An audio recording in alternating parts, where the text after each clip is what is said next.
शरीर में अग्नि तत्व है, घर्षण करा, हथेली गर्म हो गई।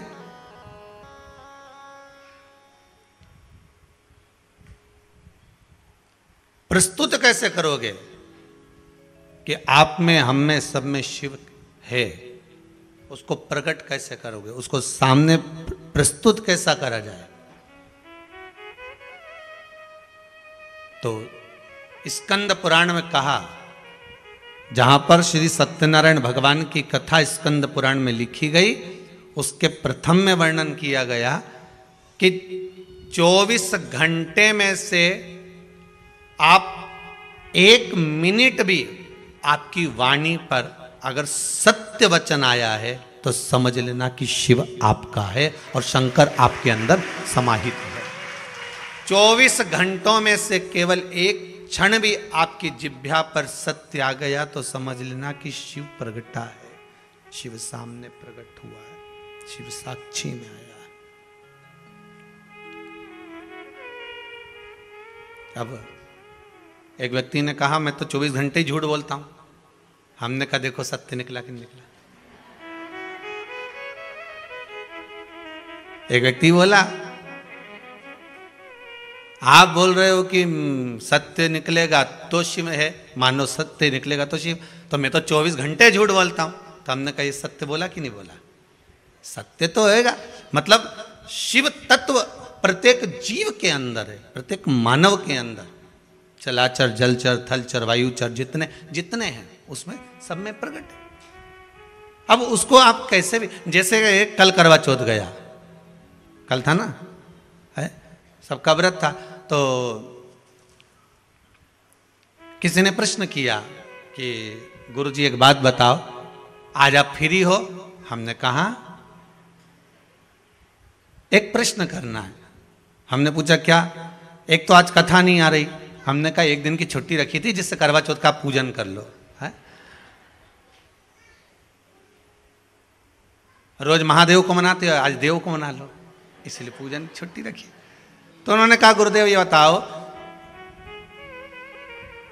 जब भी माताएं जब मेहंदी मंडवाती है तो मेहंदी मंडवाते समय हथेली में बीच में अपने पति का नाम क्यों लिखाती है?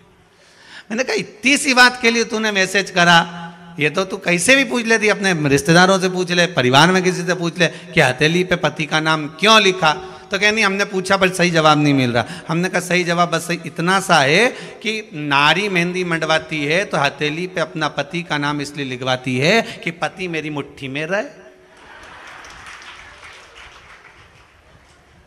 अब उसमें इतना टेंशन लेने की क्या जरूरत?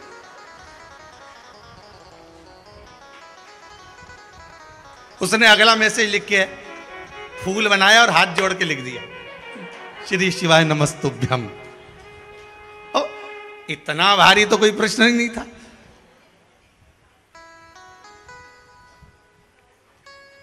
अब समझो तो वो बात।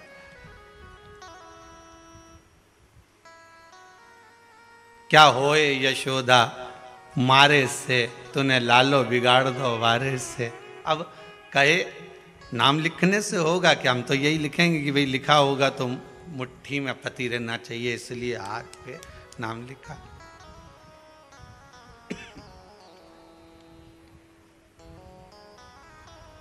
नहीं तो कई हैं, यहाँ शंकर जी का नाम लिख लो, यहाँ लिख लो, यहाँ लिख लो। और बचा कुचा था तो शिव जी का नाम ना जाने कहाँ कहाँ, महाकाल। तुम देखना कहीं मिलेंगे आपको बहुत सारे, कोई यहाँ नाम लिख रहा है, कोई यहाँ नाम लिख रहा है, कोई यहाँ नाम लिख रहा है, कोई यहाँ नाम लिखे। पर निवेदन है, शब्द लिखने से अच्छा है दिल पर नाम उस महादेव का लिख दीजिए, लिखने की जरूरत ही नहीं, कहीं लिखने की जरूरत ही नहीं है। एक बार हृदय पर तो लिख कर देखो। मुख में हो राम नाम, राम सेवा हाथ में, तू अकेला नहीं प्यारे, राम तेरे साथ। हृदय पर भगवान शिव का नाम,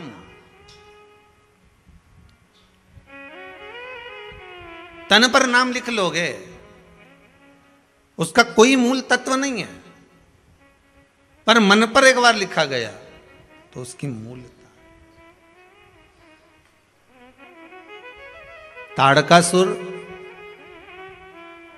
और रावण, कंस, ये जितने भी हुए, इन सब को देख लीजिए, किसी के शरीर पर भले राम नहीं लिखा था, रावण के शरीर पर कहीं विष्णु भगवान का नाम नहीं था, देवाधिदेव महादेव का नाम नहीं था, तारकासुर के शरीर पर कहीं भगवान शिव का नाम नहीं था, पर भले ये ऊपर से राक्षस थे, नाम भले ना लिखा था, पर भीतर आत्मा में तो शिव था, भीतर तो शंकर था।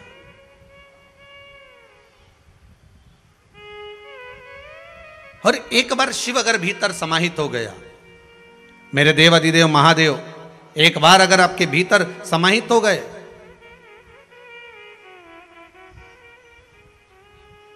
एक बार आपके हृदय में अगर आकर बैठ गए, तो फिर वो चित्तवृत्ति कहीं जा ही नहीं सकती कि खानो नहीं भावे मन, पीनो नहीं भावे रे, दौड़ दौड़ मन सत्संग जावे रे, कि मैं तो हरि की दीवानी ऐसी हो गई रे, सपनों में आवे मारा सांवरिया। जब चित्त वृत्ति में परमात्मा समाहित हो जाता है, भगवान इस हृदय बिंदु में जाकर बैठ जाता है, फिर कुछ सुहाता ही नहीं है। हमने एक बात पहले भी कही, आज फिर कहते हैं। कई लोग कहते हैं अगरबत्ती लगाकर जाने से क्या होता है, घर में दिया लगाकर जाने से क्या होता है, भगवान के सामने धूप लगाकर जाने में क्या होता है, भगवान के सामने प्रणाम करके जाने से क्या होता है, भगवान को नमन करके जाने में क्या होता है, भगवान को स्नान कराकर, पूजन कराकर, अर्चना कर कर जाने में। घर पर से जब निकलें तो हम बार बार कहते हैं कि भगवान को 2 अगरबत्ती लगाकर जाओ, धूप बत्ती लगाकर जाओ, चाहे दिया लगाकर जाओ, नहीं लगा के जाओ तो सिर तो झुकाकर जाओ। भगवान के सामने एक बार उसके सम्मुख में पहुंचकर, तुम्हारे घर में जो छोटा सा मंदिर हो, तुम्हारे घर में जो छोटा सा शिवलिंग हो, तुम्हारे घर में जो ठाकुर जी हो, लड्डू गोपाल हो, कृष्ण हो, राधा हो, जो भी तुम्हारे घर में विराजमान है, कम से कम उसके सामने एक बार पहुंचकर इसके बाद जाओ।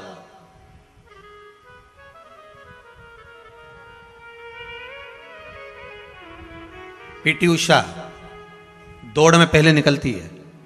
एक बार इंटरव्यू में आया था, उससे पूछा गया कि तुम दौड़ती हो तो इतनी आगे कैसे निकल जाती हो। पीटी उषा ने कहा, मेरी मां ने कहा था जब तू कहीं कंपटीशन में जाएगी तो ठाकुर जी का दर्शन कर कर जाना, और जब पहला घुटना तू जमीन पर टेके और दौड़ने की तैयारी करे, उस समय तेरे मन में यह भाव आना चाहिए कि भगवान कृष्ण तेरी माखन की मटकी लेकर भागा है और तू उसको पकड़ने के लिए जा रही है। पड़ोसी को मत देखना, बस कृष्ण को देखना, और कृष्ण को पकड़ने के लिए जाएगी तो यह पक्का है कि दुनिया के लोग पीछे रह जाएंगे, तू आगे निकल जाएगी। और वही करती है वो। सामने उसको लगता है कि मेरा कृष्ण दौड़ कर जा रहा है, उसको पकड़ने का प्रयास करती है, काना काना रुक, और दौड़ती है और कृष्ण को पकड़ने के लिए दौड़ती है। तो कब मंजिल सामने आ जाती है मालूम नहीं पड़ पाता। उसी तरह हमारा शास्त्र कहता है, हम जब भगवान के सामने धूप लगाकर, अगरबत्ती लगाकर, धूपबत्ती लगाकर, दिया लगाकर हम किसी भी कार्य के लिए जा रहे हैं, चाहे दुकान पर जाओ, व्यापार में जाओ, सर्विस पे जाओ, नौकरी पर जाओ, व्यवसाय में जाओ, तुम भगवान के आगे धूप लगाकर जा रहे हो, तो यह सिद्धता है कि तुम्हारा जो दिन भर का कर्म होगा वो सफलता की ओर बढ़ते चले जाएगा। ये पक्का है। दिन भर का जो कर्म होगा उसमें सफलता। ये एक बात आई है किसी की, बड़ी सुंदर है महाराज।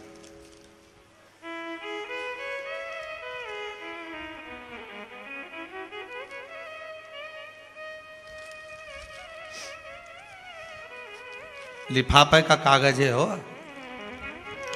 आधा लिफाफा उनके पास में ही है। नमः शिवाय। गुरुजी चित्तौड़गढ़ से आई हूं मैं। कहाँ बैठी हैं? हाथ उठाओ जरा। हाँ जरा माइक दे ना।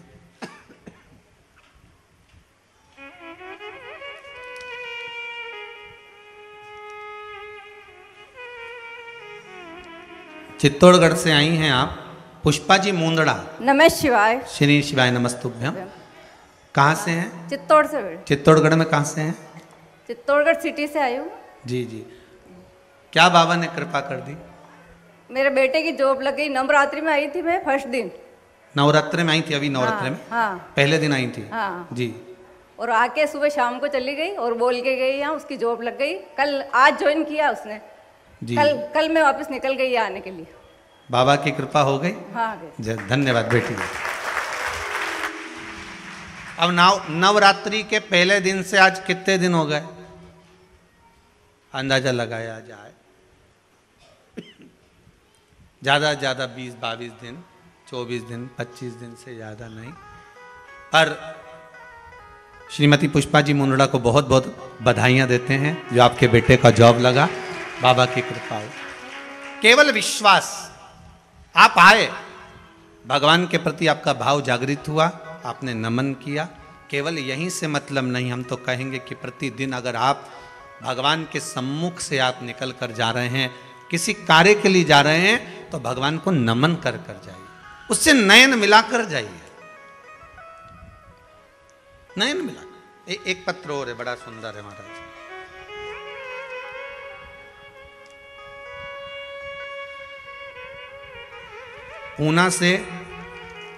पूना से आरती जी ओझा, कहाँ है?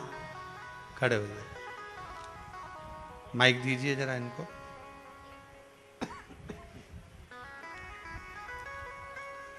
शिवाय नमस्तुभ्यम महाराज श्री शिवाय नमस्तुभ्यम। आपने लिखा है आरती जी ओझा श्रीमती जी। पूना से कहाँ से हैं आप? जी पिंपरी से। पिंपरी से हैं। बाबा ने क्या कृपा करी?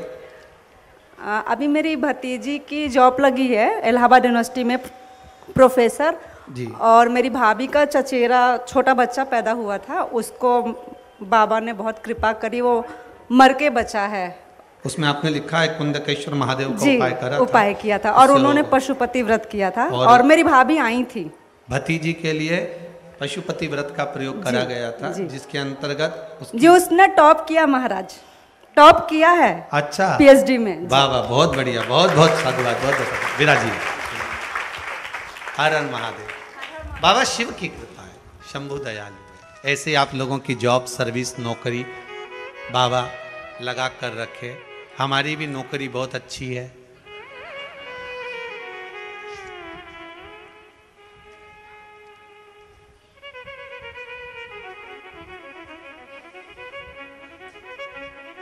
मेरी तनख्वाह भी कुछ कम नहीं है। बड़ी कृपा है। मेरी किस्मत का जब गुल खिला, तब जा कर के ये दर मिल गई मुझको चौखट तेरी, सबसे बढ़िया ये सबसे भोले बाबा तेरी नौकरी,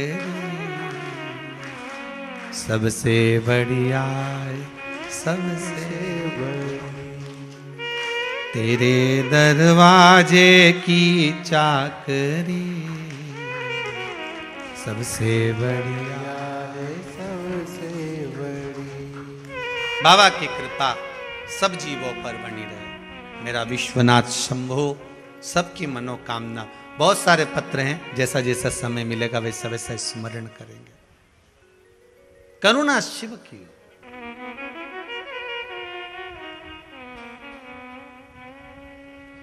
कैसे भी जपो, घर से निकलते समय, अपने भवन से निकलते समय एक बार भगवान का दर्शन कर कर निकलो। घर में जो मंदिर हो, देवालय हो, पूजन का स्थान हो, उसको प्रणाम कर कर निकलो।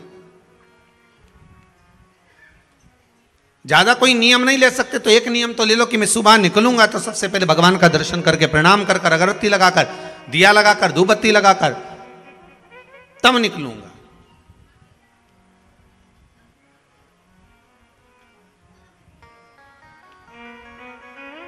अब आज के जमाने में बड़ा भ्रम पैदा कर दिया लोगों ने, बड़ा भ्रम। अब एक भ्रम ये भी पैदा कर दिया कि महाराज अगरबत्ती नहीं लगाना चाहिए, तो उसमें कई बांस होता है, तो कई लोगों ने व्हाट्सएप पे डाल दिया। तो सब देखिए, अगरबत्ती लगाओगे, ये कई दुनिया के जितने विरोधी लोग हैं ना, ढेर सारे, वो तो ये भी चाहते हैं कि तुम अगरबत्ती क्या, तुम तो सिर भी मत झुकाओ भगवान के आगे। ये दुनिया के जितने अधर्मी लोग हैं ना, विरोधी लोग,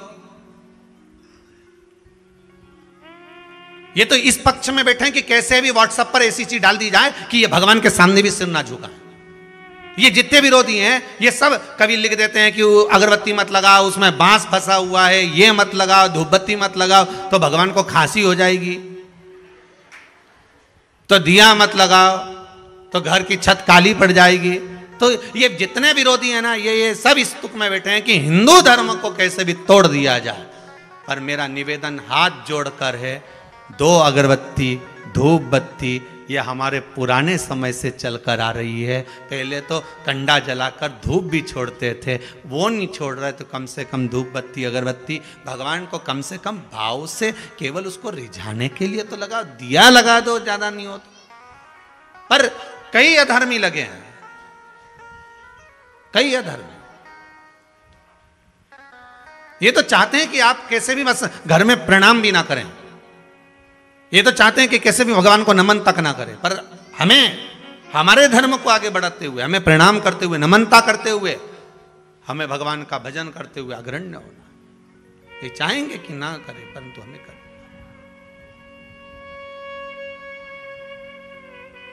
उसका स्मरण करते हुए आप 2 मिनट भगवान के सम्मुख में पहुंचो, प्रणाम करो, नमन करो, अगरबत्ती लगाओ, धूपबत्ती लगाओ, दिया लगाओ, ये आपकी मर्जी है। और कुछ नहीं कर सकते तो कम से कम उससे नयन मिलाकर तो जा सकते हो।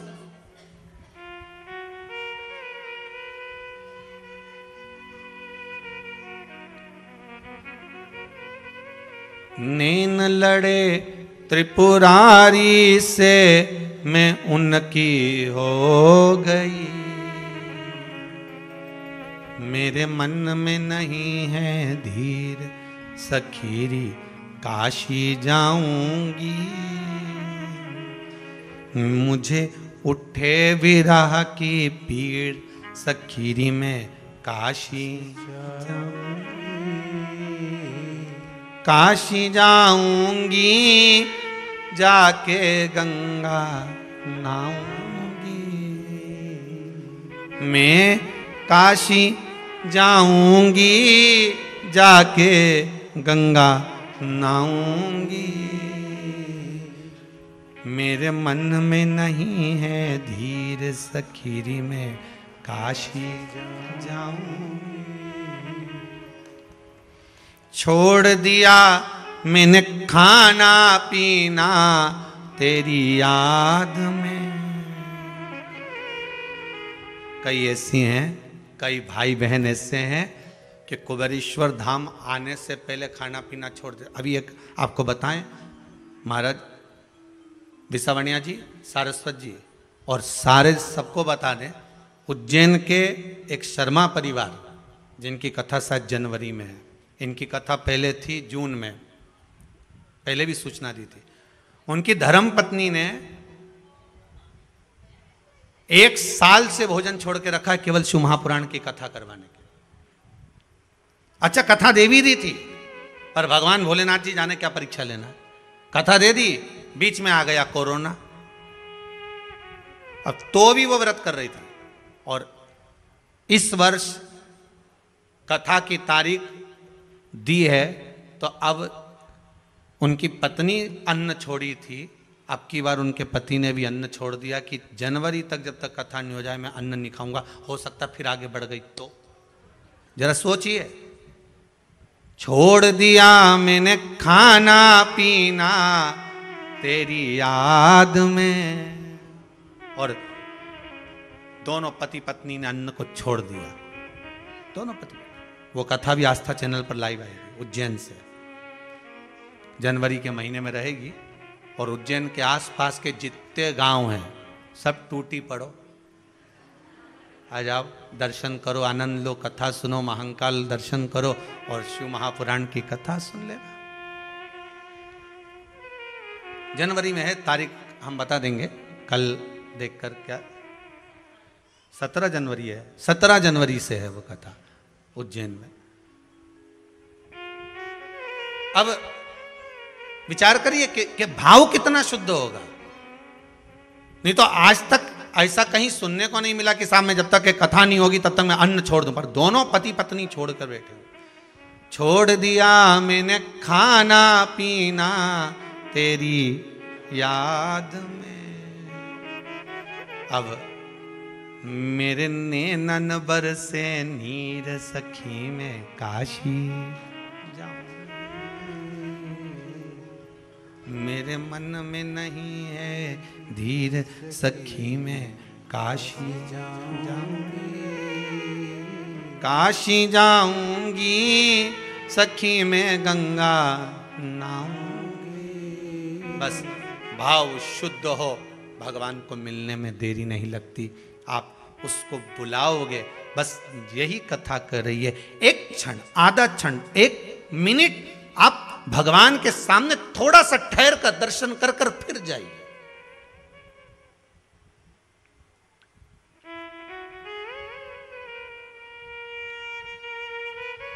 एक क्षण ठहर कर फिर जाइए।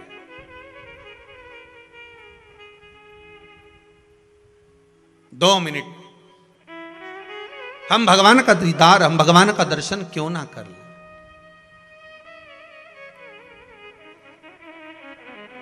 महाराज षडानंद कार्तिकेय जी की धर्म पत्नी देवसेना, देखिए शिव महापुराण में कार्तिकेय जी के विवाह का कोई प्रसंग नहीं है। इसमें तो लिखा है कि कार्तिकेय बाबा ब्रह्मचार्य व्रत का पारण करें, पर ब्रह्मवेत्ता पुराण के अंतर्गत लिखा है कि कार्तिकेय महाराज की दो धर्म पत्नियां थी, देवसेना और वल्ली देवी। ब्रह्मवेत्ता पुराण में लिखा है कि कार्तिकेय बाबा की दो धर्म पत्नियां थी, एक था देवसेना, दूसरी वल्ली देवी। पर शिव महापुराण में नहीं लिखा। तो कोई कहे कि गुरुदेव आप बोल रहे हैं कि कार्तिकेय जी की धर्म पत्नी थी, तो शिव महापुराण में नहीं लिखा, फिर कहेंगे ब्रह्मवेत्ता पुराण में लिखा। तो कार्तिकेय जी की जो धर्म पत्नी थी देवसेना, एक बार उसने भी कार्तिकेय बाबा से षडानंद जी से प्रश्न कर लिया था।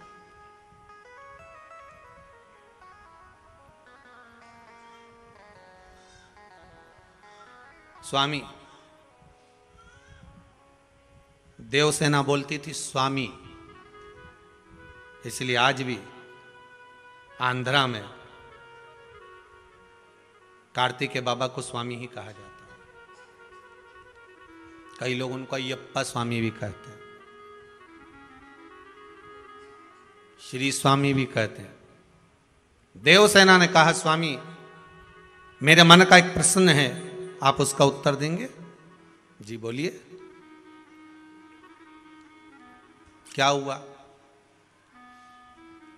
क्या चाहती हो?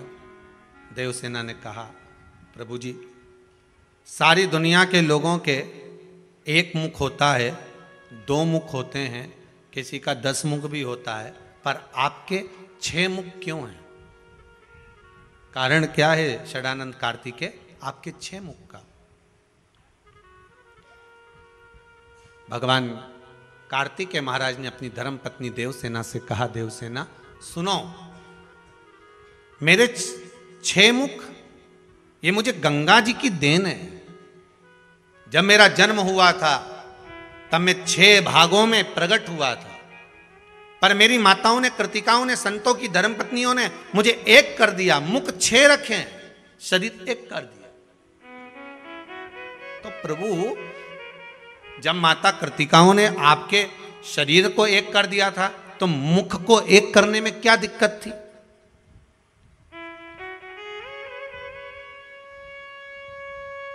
जब शरीर एक कर दिया है तो मुख को एक करने में क्या दिक्कत है?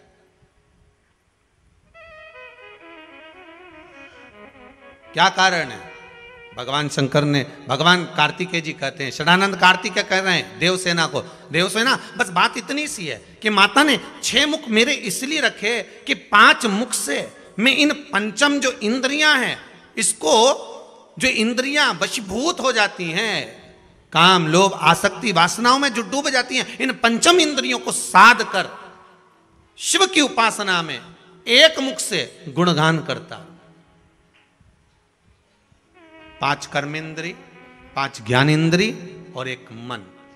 बस ये मन जो छठा है इसको साधना है। 11 इंद्री में 5-5 को अगर एक साधने के लिए रखा है मैंने। सुई का धागा और जीवान जितनी लंबी होती है ना उतनी उलझ जाती है। क्या क्या जम के बोलो जरा, माताओं को तो ज्यादा मालूम होगा। सुई का धागा जितना लंबा लिया और 2-3 बार इमें तकिया की खोल में या गादी की खोल में निकाला और निकालते से फिर वो धागा आगे जाके, अरे बोलो तो जम के उलझ गए। सुई का धागा और जीवान जितनी लंबी होती है ना ये उलझती जरूर है। तुम जितना ज्यादा बोलने की तुम्हारी आदत होगी, जरा जरा सी बात में बोलने की आदत होगी, 2 लोग बात कर रहे हैं, तीसरी तुम घुस गए, बोलना चालू कर दिया। 2 ट्रेन में बैठ के जा रहे और उसमें तुम बैठकर बात करने लगे। तो ये जो तुम्हारी आदत है ना, तो समझ लेना कि ये सुई का धागा और जीवान जितनी लंबी होगी ना उतनी तकलीफ देगी। इसलिए संतों को देखना एकदम मौन रहते हैं, चुप। उनको मालूम है दादा उलझ गए। तो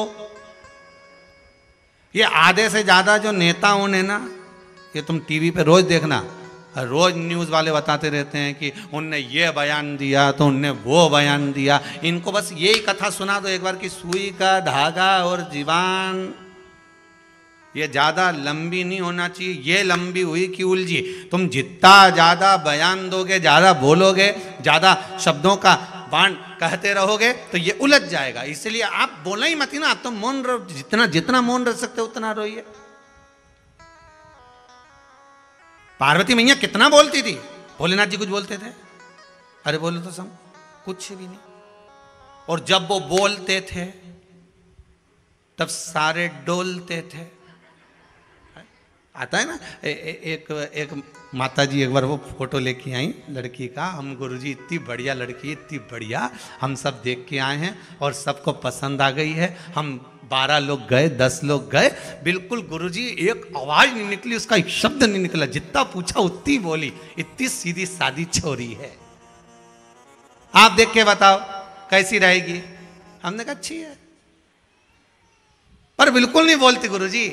हमने कहा भी नहीं बोलेगी, जब वो बोलेगी ना तो तू भी डोलेगी। अभी काय बोलेगी?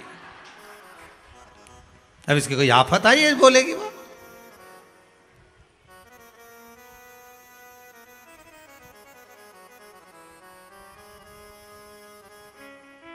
कहां?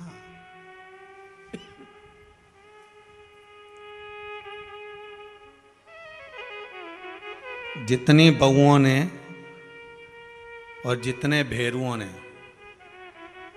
कल स्टेटस पे अपने अपने फोटो लगाए हैं ना, राम जी, इतने ही फोटो एक दिन मदर्स डे पे अपनी अपनी सास के साथ जरूर लगा देना। इतने ही जितने कल लगे थे अपनी माता जी के साथ जरूर लगा देना।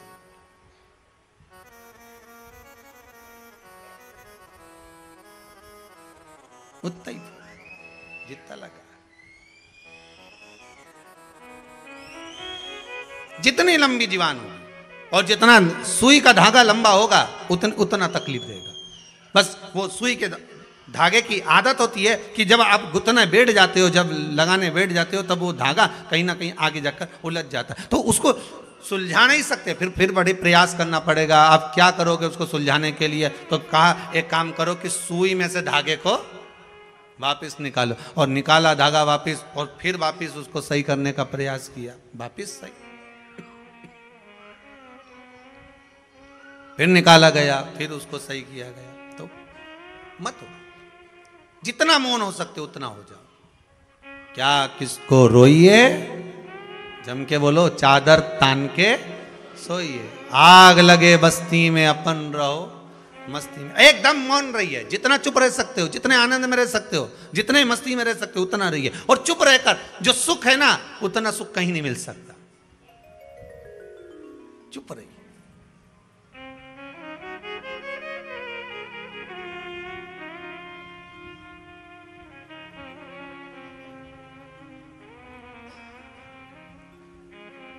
अगर आपका किसी से विवाद हुआ है ना, एक शब्द मत बोलना, एक शब्द भी उसको बोलने देना।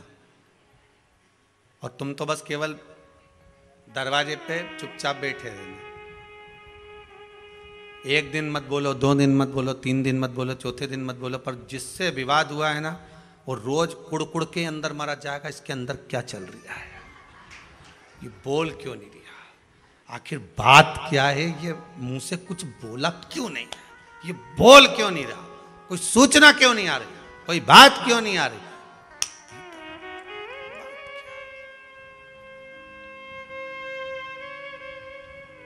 बोले ही मती। जितनी जीवान लंबी होगी उतना तकलीफ आपको होगी, और जितना धागा लंबा होगा सुई का उतना वो सिलने में तकलीफ होगी, उलझेगा वो, पक्का है, उसको सुलझ। ए देवसेना, मेरा एक जो मुख है, ये मैंने जो रखा है 6 मुख, ये केवल मेरी माताओं ने शरीर तो एक कर दिया, पर मुख 6 अलग ही रहन दिए, एक नहीं करा। उसका कारण केवल इतना है कि मैं इन मुख से भगवान का गुणगान करता रहूं, भगवान की भक्ति का एक स्मरण भाव सम्मुख में प्रकट करता रहूं। किसी ने लंकाधिपति रावण से पूछ लिया तो तुमने 10 सिर क्यों लिए, तो क्या मर्जी मेरी, तो कारण क्या था। और लंकाधिपति रावण ने कहा मेरे 10 सिर का केवल एक कारण है कि जब मैं शंकर का गुणगान करूं, जब मैं शिव का स्मरण करूं, तो मेरे 10 मुख से भगवान शंकर का गुणगान होना चाहिए, मेरे 10 मुख से भगवान शिव का स्मरण होना चाहिए। मैं भगवान की भक्ति में इस 10 मुख से डूबा रहूं।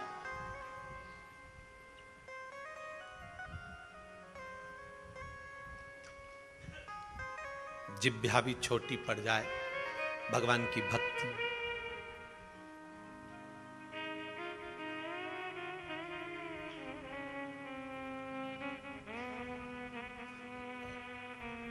सारी पृथ्वी को कागज करूं और लेखनी, पूरे वृक्षों की कर लूं, तो भी परमात्मा का स्मरण करना कठिन है महाराज।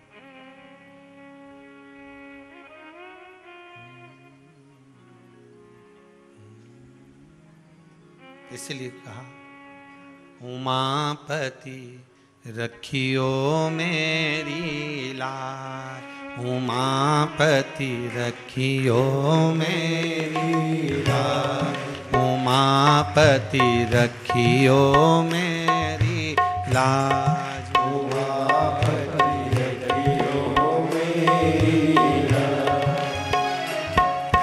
भूल के सारी दुनिया भोले, भूल के सारी दुनिया भोले, भूल के सारी दुनिया भोले, भूल के सारी दुनिया भोले, तुम्हें पुकारूं आज, उमापति रखियो मेरी लाज, उमापति रखियो मेरी लाज, उमापति रखियो मेरी लाज, उमापति रखियो मेरी लाज। आओ से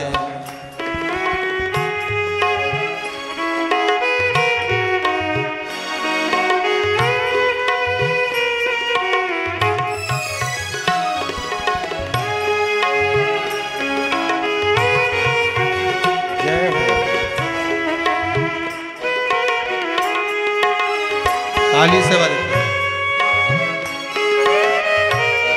आनंद में जय हो।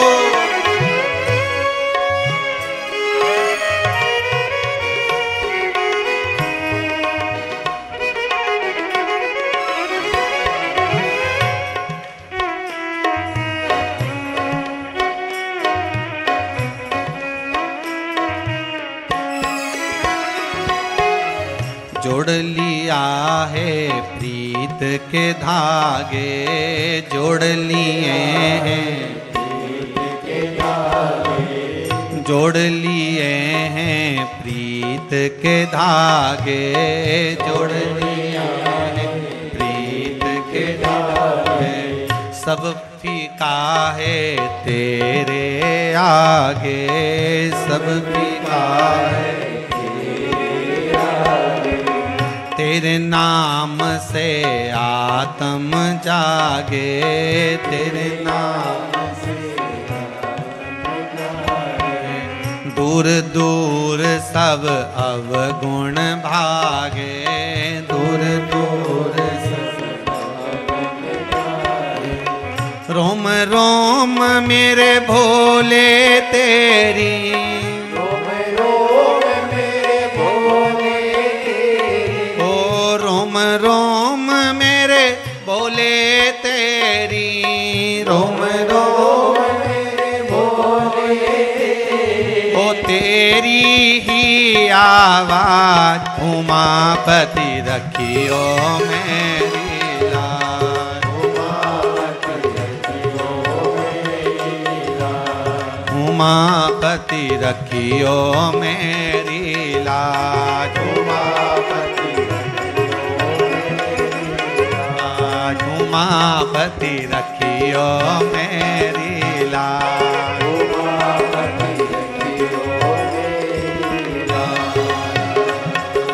भूल के सारी दुनिया बोले, भूल के सारी दुनिया बोले, ओ भूल के सारी दुनिया बोले, भूल के सारी दुनिया बोले, तुम्हें पुकारूं आज उमापति रखियो मेरी लाज, उमापति रखियो मेरी लाज, उमापति रखियो मेरी लाज, उमापति रखियो मेरी लाज। जय हो।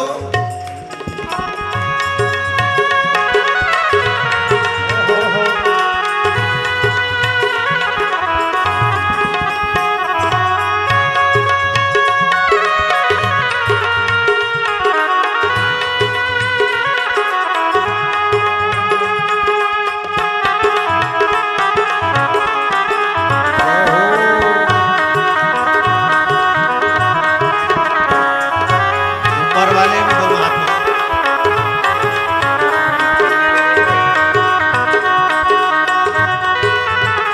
जय हो।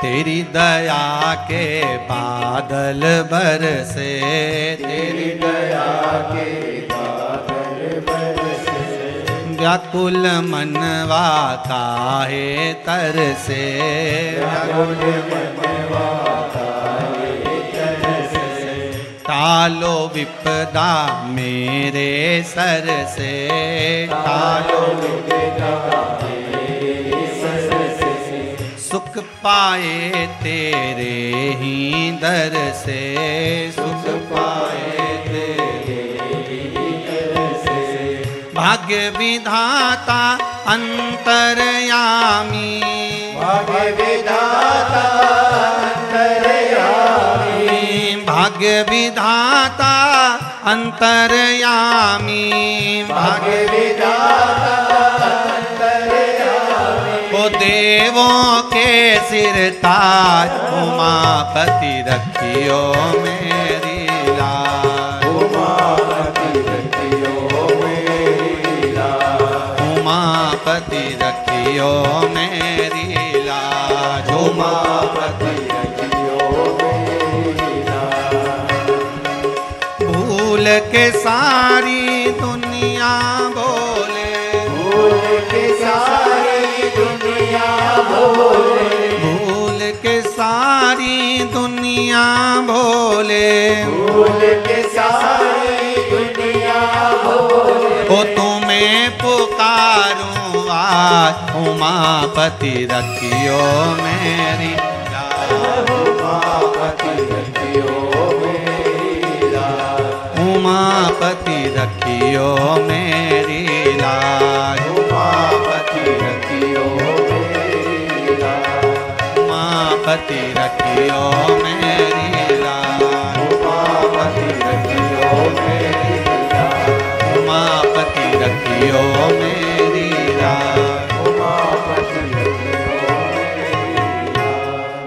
कथा कह रही है, कार्तिकेय षडानंद कथा कह रहे हैं।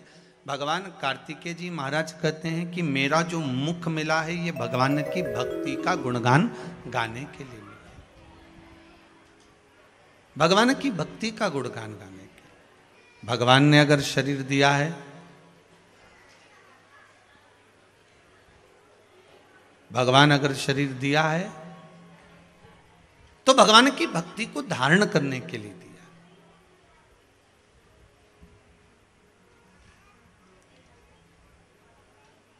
तारकासुर हृदय में शिव है, तारकासुर के हृदय में शंकर, ओगरदानी, तरकालदर्शी शिव समाया। इसलिए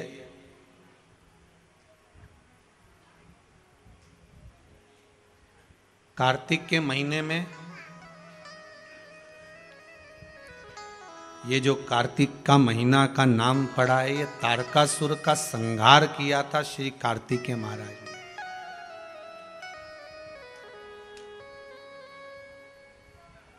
इसलिए कार्तिक के महीने की मूलता कही गई। कोई साधारण व्यक्ति का संहार नहीं करा है।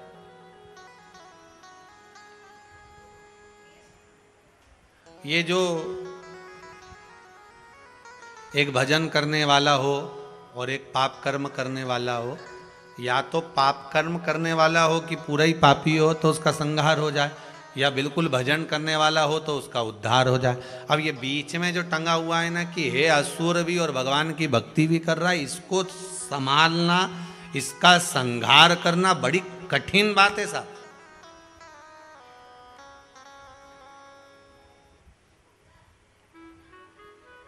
ये पुराने समय के जो ये होते थे ना डाकुओं, आज के जमाने में तो सभी डाकू हो गए।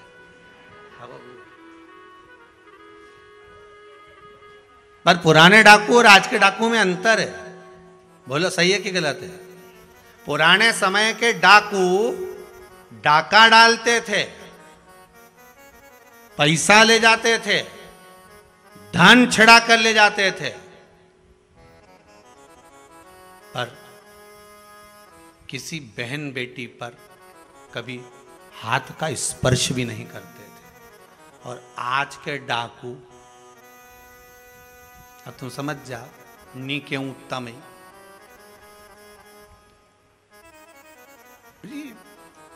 और कितना, बस एक काम था इनका कि इनको धन लेकर आना है, इनको पैसा उठा कर लाना है, धन लाना है। और जाने से पहले कहाँ जाते थे? डाका डालने से पहले जम के बोलो, जिस देवी को मानते थे, जिस देवता को मानते थे, पहले उनके यहाँ जाके नमन करके अगरबत्ती लगाए, धूपबत्ती लगाए, निवेदन करके फिर जाते थे कि आज हम डाका डालने जा रहे हैं। भवानी और ये भवानी दोनों को लेकर जाके हम आएंगे, तेरी आराधना करेंगे।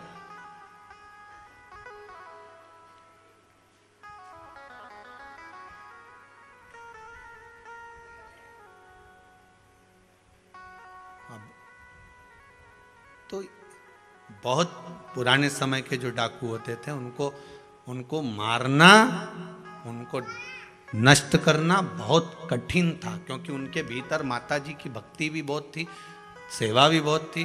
किसी के यहाँ शादी है और नहीं है, कोई व्यवस्था नहीं है तो भेज भी देते थे, किसी के यहाँ कोई दिक्कत है तो सामान भी भेज देते। पहले के डाकू में भाव भी होता था, थे डाकू पर साथ में भगवान की भक्ति भी तो धारण करते थे। तो इनको मारना बड़ा कठिन हो जाता था। या तो एक पापी हो जिसको मार दिया जाए, संहार कर दिया जाए, या एक धर्मात्मा हो जिसका उद्धार कर दिया जाए। पर ये दो बीच में है ना, इनकी बड़ी आफत है महाराज। अब ये तारकासुर राक्षस भी है और भगवान शंकर का भक्त भी है, रावण राक्षस भी है और शिव का भक्त भी है। दिक्कत मारी पड़ी है कि ये भगवान के भगत वही है, भक्ति में भी। अब जो जानता है वही समझ पाएगा। जैसे एक पत्नी पड़ोसन के यहाँ गई और पड़ोसन के यहाँ जाके बोली, मैं मेरे पति से बड़ी परेशान हो गई हूं। उसने पूछा क्या? मेरा पति इतना झूठ बोलता है कि मैं उससे परेशान हो गई हूं।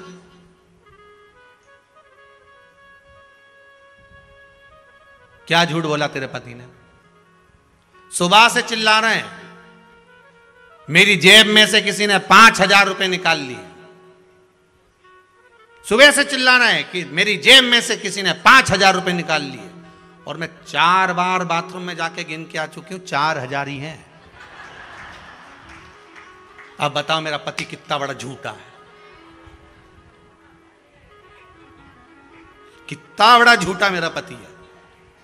सुबह से चिल्ला रहा है 5,000 निकाल लिए जेब में से किसी ने, 5,000 निकाल लिए। सुबह से झूठ बोल रहे हैं 5,000 निकाल लिए, और मैं 4 बार बाथरूम में जा चुकी हूं और गिन के आ चुकी, तो मुझे 4,000 ही मिले। अब बताओ कितना झूठा है। अब ये नहीं कह रही खुद चोटी, अब वो के झूठ बोल रहा है, वो दिख रहा है। 4,000 बोले। बस यही हमारा क्रम महाराज।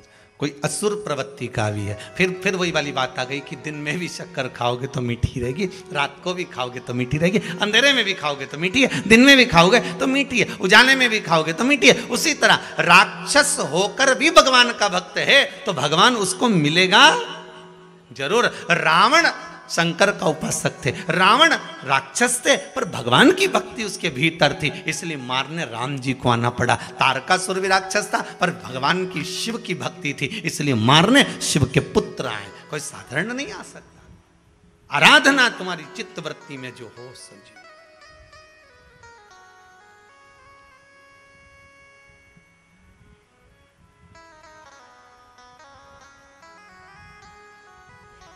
तेरा ही दिया मैंने खाया पिया है, तेरा शुक्रिया है, तेरा शुक्रिया। विचार करिएगा। तारकासुर का संहार शिव भगवान शंकर के पुत्र कार्तिकेय ने करा। कार्तिकेय ने संहार करा तो भी माता पार्वती जी ने कह दिया था इसके हृदय में शिव बैठे हैं, अगर कोई बाण छोड़े भी तो हृदय में नहीं लगना चाहिए। ध्यान रखना इस बात का। जी मां, बिल्कुल ध्यान रखूंगा। और युद्ध हुआ, इसीलिए कार्तिक का नाम कार्तिकेय मास इस कार्तिक महीने का क्यों पड़ा? क्योंकि कार्तिकेय जी ने जब संहार करा, तारकासुर के पूरे शरीर पर बाण छोड़े गए, सारे शरीर का संहार किया गया, सारे शरीर पर बाण छोड़े गए, पर तारकासुर के हृदय में बाण नहीं छोड़ा गया, क्योंकि उस हृदय में शिव समाया था, और शिव के हृदय में राम समाया था, मेरा नारायण समाया।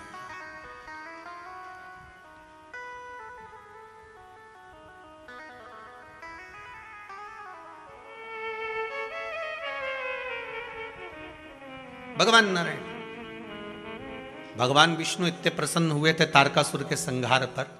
शिव इतने प्रसन्न हुए भगवान विष्णु कि सीधे भगवान शंकर के पास पहुंच गए। भगवान नारायण ने जैसे ही भगवान शंकर के पास पहुंचे तो शिव जी तो बैठे हुए थे बड़ी आराम से कैलाश पर्वत पर। भगवान विष्णु ने जाते से कहा हर हर महादेव। कैसे आना हुआ, क्या हो गया, कैसे आयो? शंकर जी ने पूछ लिया। भगवान विष्णु बोले प्रभु बात इतनी सी है कि आपके पुत्र ने तारकासुर का संहार कर दिया, तो रजिस्ट्री कराना है। रजिस्ट्री? हाँ, क्या रजिस्ट्री? आपने अभी आपको पहले भी कथा में कहा, इससे पहली कथा में भी कहा, घड़ी शिव ने बनाई, पल शंकर जी ने बनाया।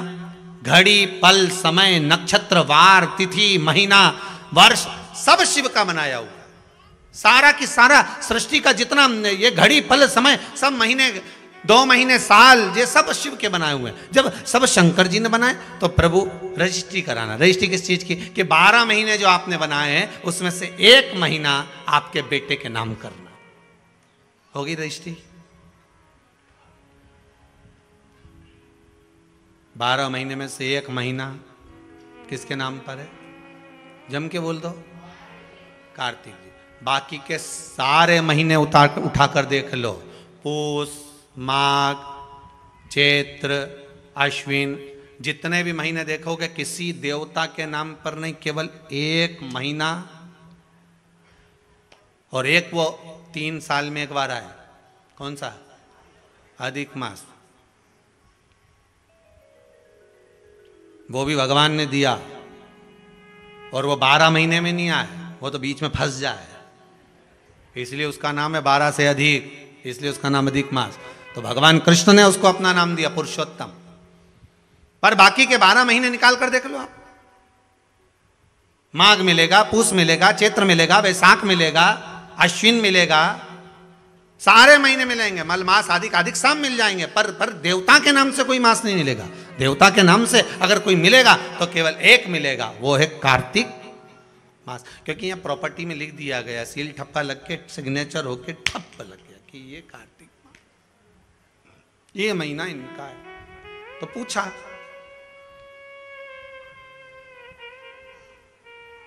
कि ये दुनिया के लोग कार्तिक के महीने में तारा स्नान क्यों करते हैं?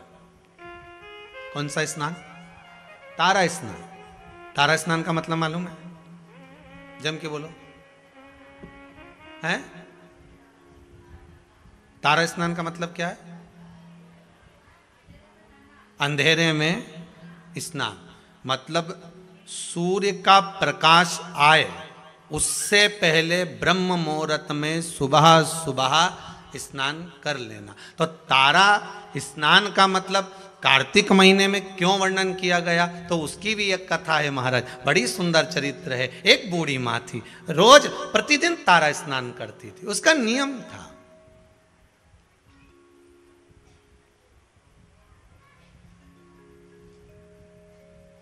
प्रतिदिन तारा स्नान करती थी।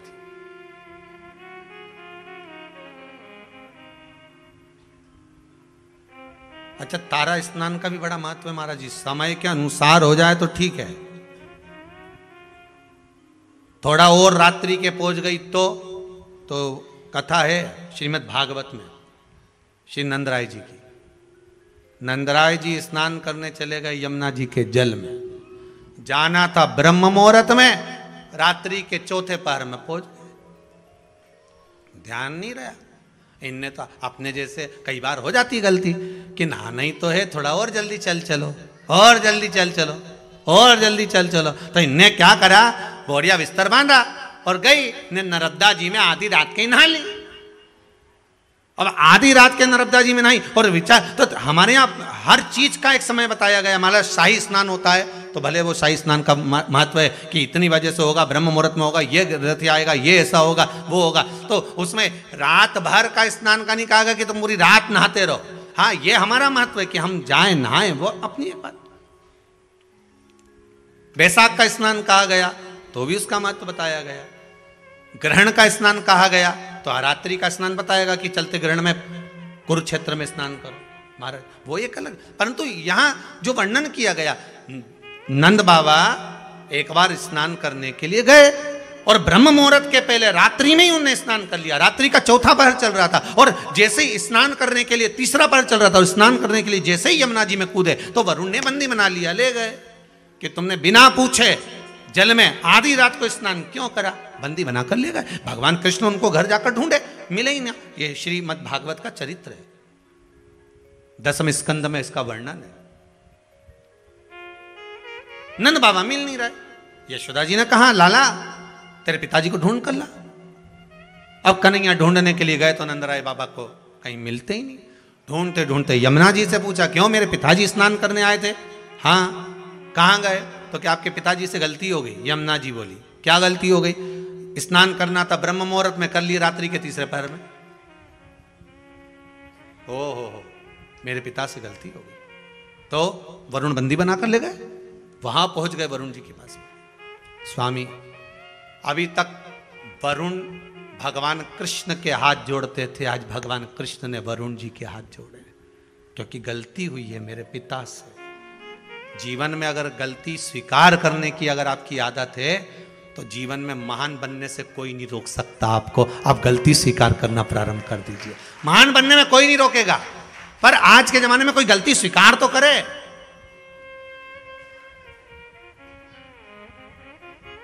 करवा चौथ की पूजन कली कल, बोलो सही है कि गलत है? जरूरत थी करवा चौथ की पूजन करने की, करवे को लाई, पूजन करी, इकट्ठा करा, सब कुछ करा, और अभी तक वो करवा कहीं ना कहीं पड़ा होगा। जब जरूरत थी तो बीन के लिए, और फिर सास के कि क्यों रही जरूरत पड़ी तो हेड लाई, अब पटक दिया, अब बेचारी सास उठाए। सही है कि गलत है?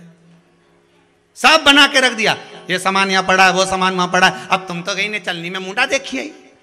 अब गलत नहीं, करो पूजन, पूजन करो, पाठ करो, अर्चना करो, पर जो तुमने सामान इकट्ठा करा था, करवा लाई थी, ये करा, दिया लगाया है, बाती लगाई, सारा सामान इकट्ठा करके रखा, तो सवेरे उठकर स्नान करके वो सारा सामान उठा के रख भी। फैला रहा तुमने, फैला दिया, उठाए डोकरी, और फिर डोकरी उठाए तो उसका हाथ के साथ साथ में मुंडा भी गढ़ा चले। अब बोलो सही है कि गलत बात है? अब जब हाथ चले, शरीर चले, पांव चले, तो मुंह भी चले, फिर वो चले तो फिर बुरा लगना ही नहीं चाहिए। हाँ साहब गलती हो गई, मेरे को ये करवे उठा कर रखना थे, जगह पे रख के आना था, मुझे ये काम करके रखना था, सही में पूजा की थाली ऐसी कैसी रखी हुई है, मुझे सुबह से उठकर इसको संभालना था, ये करना था। पर अपनी गलती कौन स्वीकार करे? अपनी गलती को कौन देखेगा?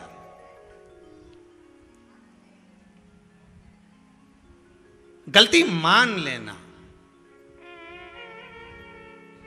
अपनी गलती को स्वीकार कर लेना, यही महान बनने के लक्षण है। आपने स्वीकार कर लेना, हाँ मम्मी गलती हो गई, मैं अभी उठा देती हूं, मम्मी पढ़े रहने दो, मुझसे गलती हो गई, वास्तव में मैंने पूजन तो करी पर ये करवे तो यहीं रख दिया, मैंने सामान तो यहीं पड़ा के पड़ा रखा, और सोचूं कि पूरा पुण्य मिल जाए, मैंने जो व्रत करा उसका पूरा पुण्य मिलना चाहिए, तो पूरा काम भी करो।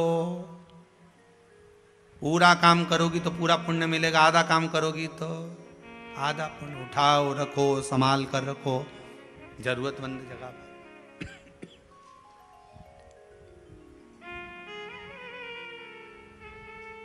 कमरा की झाड़ू लगा लो, उसके बाद झाड़ू को ऐसी जगह उठा के पटका, अब दूसरी बार कचरा इकट्ठा हो गया, अब ढूंढती फिर रही।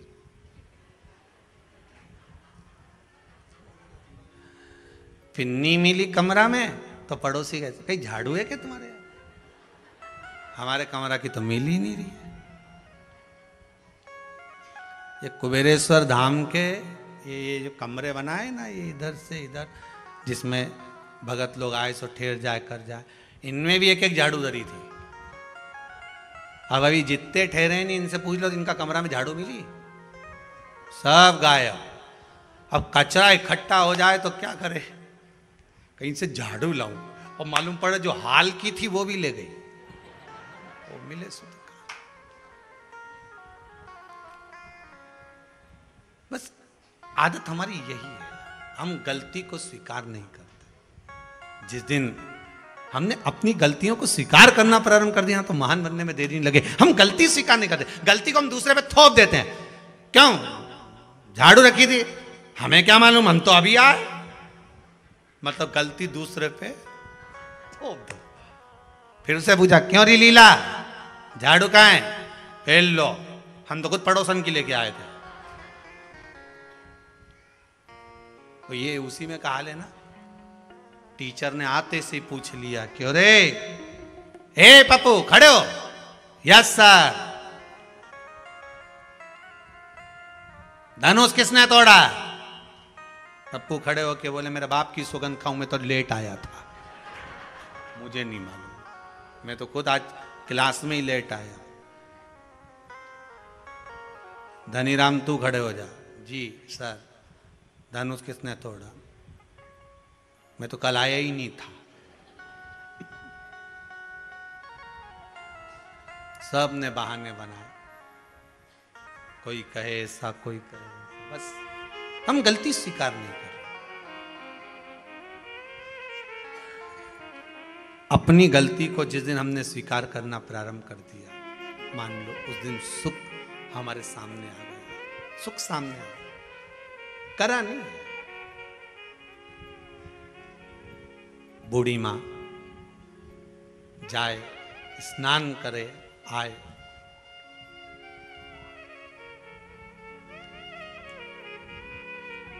तारा स्नान। कौन सा स्नान? कार्तिक की, अगर आपके पास में कार्तिक महत्तम की किताब होगी उसमें भी लिखा होगा, स्कंद पुराण पढ़ोगे या विष्णु पुराण पढ़ोगे उसमें भी लिखा होगा तारा स्नान का महत्व। कौन से स्नान का? तारा स्नान का। तारा स्नान का महत्व में वर्णन लिखा है ब्रह्म मुहूर्त में। आप आधी रात को अगर जा रहे हो तो उसमें वरुण देवता के सामने भगवान कृष्ण हाथ जोड़कर खड़े, गलती को स्वीकार करा कि मेरे पिता से गलती हुई है, स्नान करना था ब्रह्म मुहूर्त में, कर लिया रात्रि के तीसरे पहर में, गलती हो गई, मान लो गलती कि हाँ हुई है साहब, क्या करें साहब, गलती। अब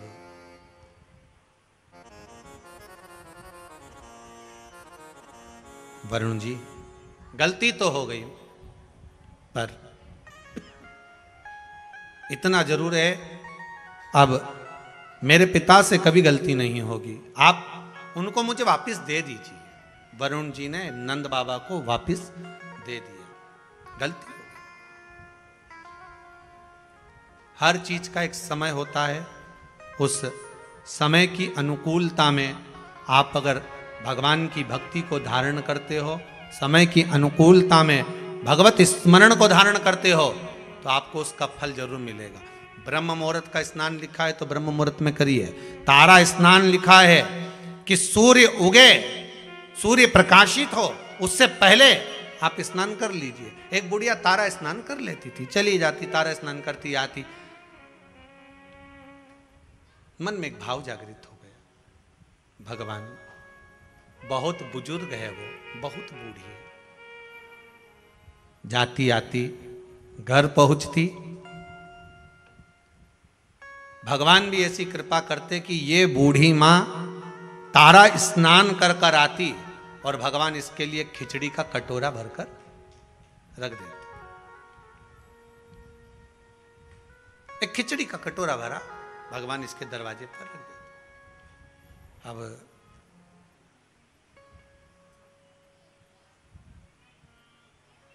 खिचड़ी के कटोरे को बूढ़ी मां के सम्मुख में रखा,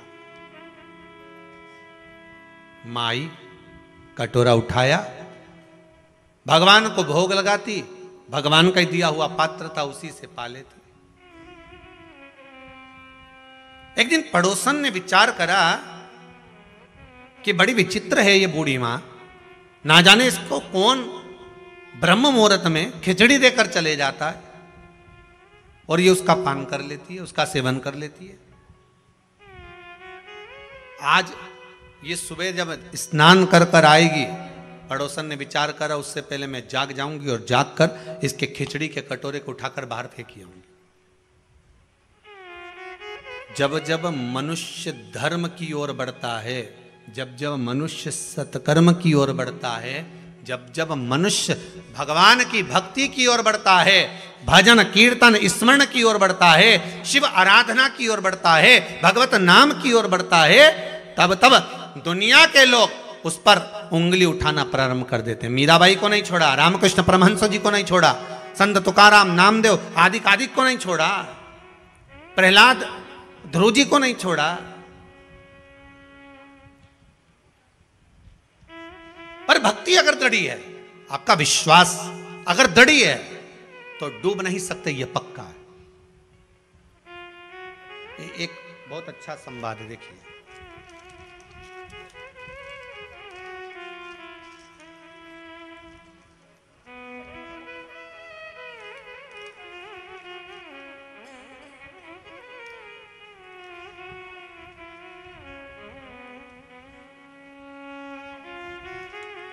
देखिए विश्वास की दृढ़ता देखिए इस प्रश्न में कितना है।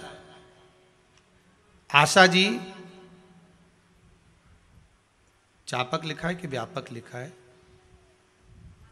हैं? थापक, थापक, धन्यवाद। खरगोन से आए हैं, खड़े होइए।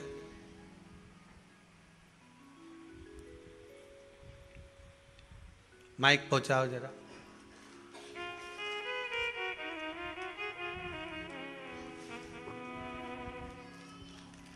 बड़ा सुंदर भाव आपने लिखा है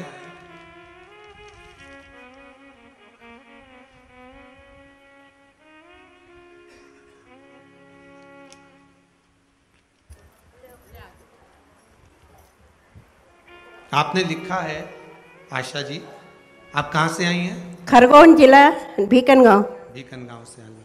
आपने क्या लिखा है इसमें? आपने बाबा ने क्या कृपा करी आपको?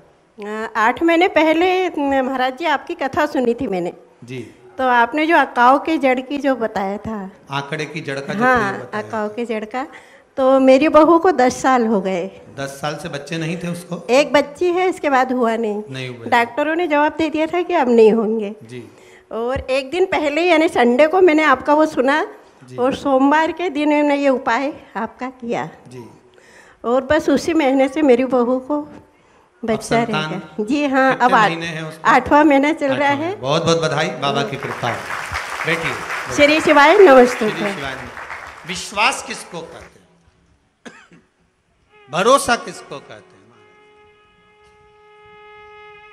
अगर दृढ़ विश्वास है, भरोसा है और भगवान के प्रति, हाँ ये जरूर है, थोड़ी थोड़ी परीक्षा भगवान लेगा जरूर। सोने को जब तक तपाओगे नहीं तब तक वो निखरता नहीं है।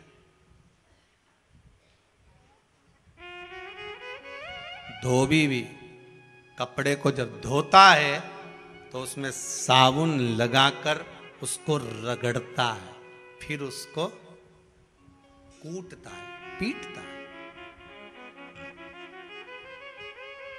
जिससे वो उज्जवल हो जाए।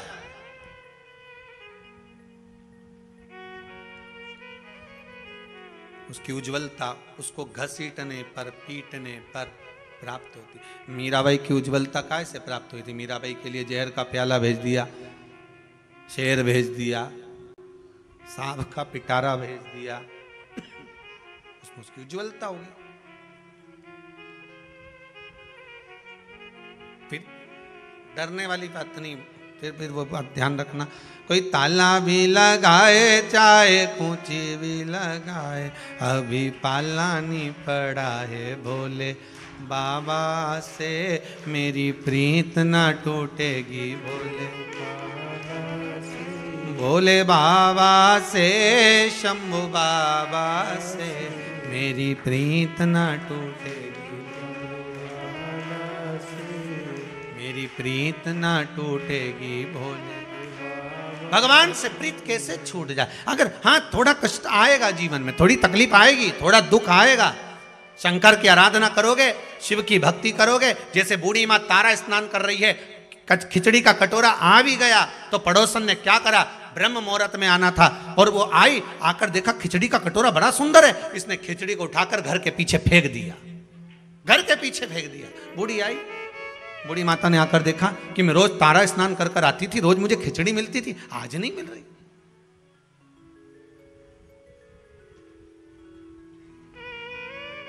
प्रतिदिन की दिनचर्या में थोड़ा बहुत अगर परिवर्तन हो जाता है तो आपको भी लगता है कि परिवर्तन हुआ क्यों।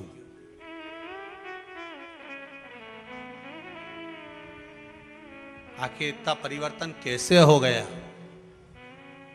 रोज प्रतिदिन पत्नी ताने पर ताना दे, कुछ भी बोल दे और एक दिन करवा चौथ के दिन बड़ी मीठी बोले तो आपको लगता है कि परिवर्तन कैसे हो गया एकदम इतना।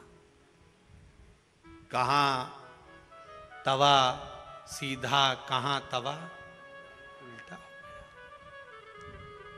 कभी कभी मन में आ जाता है कि इतना परिवर्तन हुआ कैसे, आखिर कारण क्या बन गया इतना परिवर्तन का?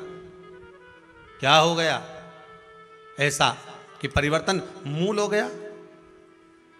कारण क्या बना? और वही क्या कारण हो सकता? मैं रोज आती थी तो मुझे खिचड़ी मिलती थी, वो खिचड़ी गई कहां? अब बूढ़ी मां को मिली नहीं। उसने नियम ले रखा था, एक नियम बनाकर रखा था कि जो भगवान मुझे प्रसाद दिए हैं मैं उसी का सेवन करूंगी, उसी का सेवन। आपसे भी निवेदन है, एक नियम आप भी जिंदगी में ऐसा बनाकर चलो कि मैं रोज भगवान का दर्शन करके जाऊंगा। जब तक सुबह में श्री शिवाय नमस्तुभ्यम नहीं बोल लूं 5 बार, 7 बार, 11 बार, तब तक मैं चाय नहीं पीऊंगा। भले बात से मैं बोलूं पर बोलूंगा जरूर, भले बात से मैं बोलूं पर बोलूंगा। श्री शिवाय नमस्तुभ्यम। अगर भोजन करूंगा तब मैं श्री शिवाय नमस्तुभ्यम जरूर बोलूं। एक नियम कोई सा भी बना लो, उठूंगा तो बोलूंगा, या भोजन करूंगा तब बोलूंगा, या मैं स्मरण करूंगा भगवान के कोई भी कार्य के लिए जाऊंगा तो मैं श्री शिवाय नमस्तुभ्यम या पंचाक्षर मंत्र ओम नमः शिवाय, राम कृष्ण, जो तुम्हारी मर्जी पड़े वो बोलूंगा, बोलूंगा जरूर।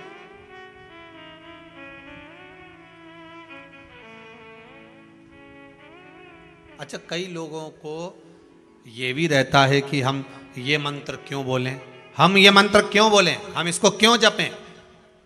तो तुलसीदास जी ने तो अपनी रामचरितमानस में लिखा है ना, कलियुग केवल नाम अधारा, तुम्हारा मन पड़े उसको जप लो। मत बोलो श्री शिवाय नमस्तुभ्यम, मत बोलो नमः शिवाय, मत बोलो पंचाक्षर मंत्र। राम तो कह सकते हो, राम नहीं बोलो तो कृष्ण बोल लो, कृष्ण नहीं बोलो तो भवानी का नाम बोल लो, तुम्हारी मर्जी पड़े वो बोलो, पर बोलो जरूर, जो मन पड़े वो। एक बड़ा सुंदर भाव पहले सुनने को मिलता था, आजकल तो कम मिलता है, कि जग में सुंदर हैं दो नाम। महाराज बड़ा सुंदर भाव का, जग में सुंदर हैं दो नाम, चाहे कृष्ण कहो चाहे।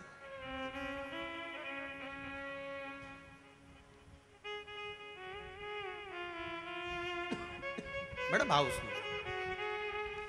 बोलो राम राम राम बोलो श्याम।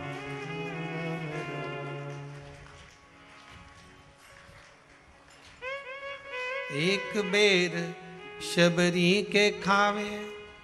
महाराज एक शबरी के दरवाजे पर जाकर बेर खा लेता है,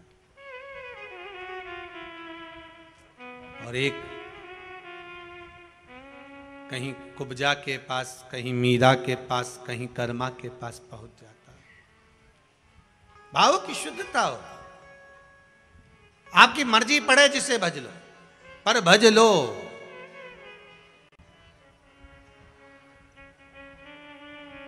तुम्हारी मर्जी पड़े उसका स्मरण कर लो, पर करो, एक नियम बना लो।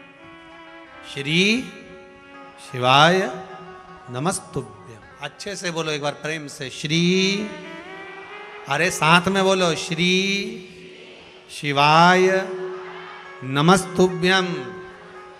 एक बार फिर से बोलिए, श्री शिवाय नमस्तुभ्यम। तुम्हारा मन पड़े वो भज लो, पर भजो। वो कहते हैं ना, पानी वही पीते हैं जिनको प्यास लगती है, शिव का नाम वही लेते हैं जिनको विश्वास लगती है। विश्वास होगा तो शिव सम्मुख में प्रकट हो जाए सामने। कितने कितने पत्र आप लोग भेजो, सब विश्वास के ही पत्र हैं सारे। अगर पढ़ें सारे विश्वास के पत्र मिलेंगे, एक एक पत्र में आपका विश्वास जुड़ा हुआ है, एक एक पत्र में केवल विश्वास, केवल आपका भरोसा है, और उसके सिवाय कुछ।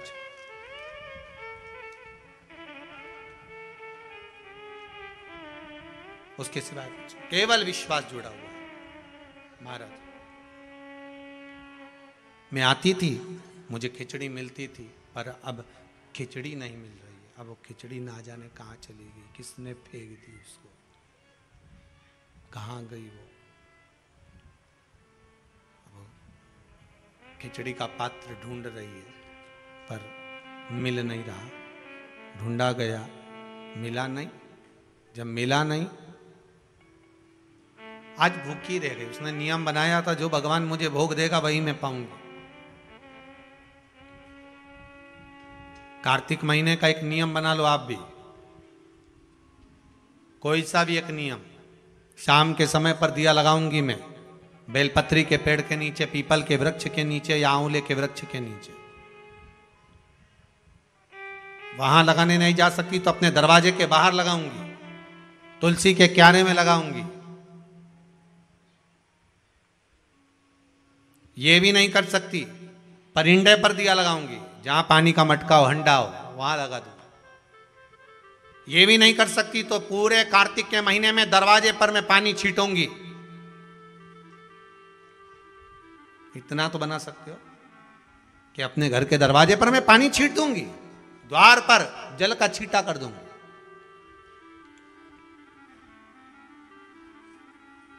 ये भी नियम ना बने तो मैं प्रतिदिन ठाकुर जी को एक तुलसी का दल समर्पित कर दूं।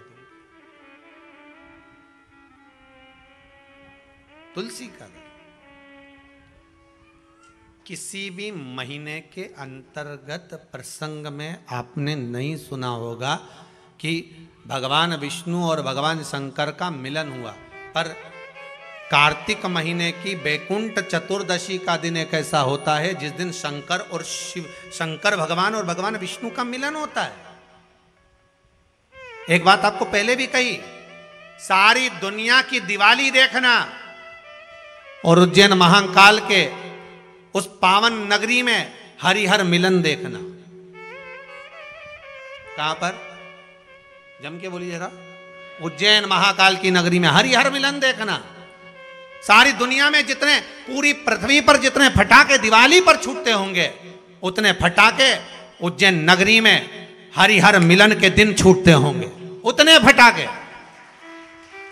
कि आज शंकर और भगवान हरि का, मेरे ठाकुर का, मेरे राम का, मेरे कृष्ण का, मेरे गोपाल का मिलन हो रहा है। आज महाकाल राजा मेरे भगवान नारायण से मिलने के लिए आए हैं। और एक बात और अच्छे से कह दे, जितने फटाके दीपावली पर छूटते होंगे, उतने फटाके उससे ज्यादा भगवान शंकर और नारायण के मिलन पर छूटते हैं बैकुंठ चतुर्दशी पर। और जितने फटाके बैकुंठ चतुर्दशी पर उज्जैन महाकाल की नगरी में गोपाल जी और महाकाल के मिलन पर छूटते होंगे, उससे ज्यादा फटाका जिस दिन भक्त और भगवान मिलता होगा उतने छूटते होंगे। उससे ज्यादा फटाके तब छूटते हैं जब एक भक्त का मिलन भगवान से होता है। एक निर्मल मन का जीव जब परमात्मा से मिलन करने के लिए जाता है।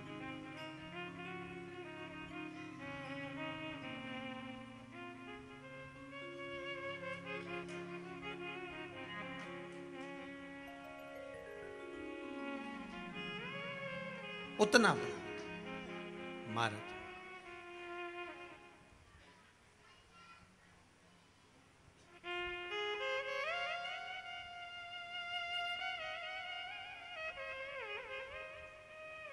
अगर भोले मेरा घर काशी बना देते तो क्या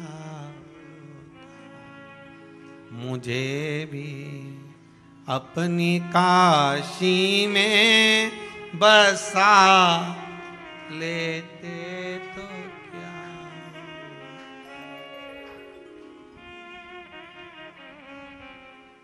हे शंभु, हे भोलेनाथ, हे त्रिकालदर्शी, कैलाशी, केवल एक कार्तिक का महीना, एक महीना ऐसा है जिस महीने में भगवान भूत अधिपति भूतेश्वर भगवान शंकर और भगवान नारायण दोनों का मिलन हुआ है। कार्तिक के महीने में, कार्तिक के महीने में। इसलिए भगवान सारे महीनों में सबसे ज्यादा प्रियता महीना कौन सा है? बोलिए जरा। कार्तिक का महीना भगवान नारायण को अति प्रिय है, अति प्रिय। कोई एक नियम धारण कर। बूढ़ी माँ ने नियम बना लिया, मेरे खिचड़ी मिलेगी, पाऊंगी, आज भूखी रह गई। जो खिचड़ी फेंकी थी पीछे भूखी, वो ढूंढ रही है कहां गई। प्रभु की कृपा देखिए कितनी विचित्र है। कार्तिक महीने में किया गया दान, कार्तिक महीने में किया गया पुण्य, कार्तिक महीने में किया गया सत्कर्म, कार्तिक महीने में, इसीलिए कार्तिक के महीने में गोपाष्टमी आती है, इसलिए कार्तिक के महीने में अन्नकूट महोत्सव होता है, इसलिए कार्तिक महीने में दीपदान का महत्व होता है। कार्तिक के महीने में दान पुण्य की मात्रा बढ़ जाती है, दान की मात्रा बढ़ जाती है, पुण्य की मात्रा बढ़ जाती है, सत्कर्म की मात्रा बढ़ जाती है, भजन की मात्रा बढ़ जाती है। और दोनों यजमानों को बहुत बहुत धन्यवाद कि आप कार्तिक के महीने में कार्तिक महत्तम शिव महापुराण की कथा जनमानस को श्रवण करा रहे हैं। पूरा विश्व सुन रहा है इस पावन कथा को 2 बजे से 5 बजे तक। फेसबुक यूट्यूब पर सारे भगत लोग श्रवण कर रहे हैं इस पावन कथा को। बहुत बहुत साधुवाद।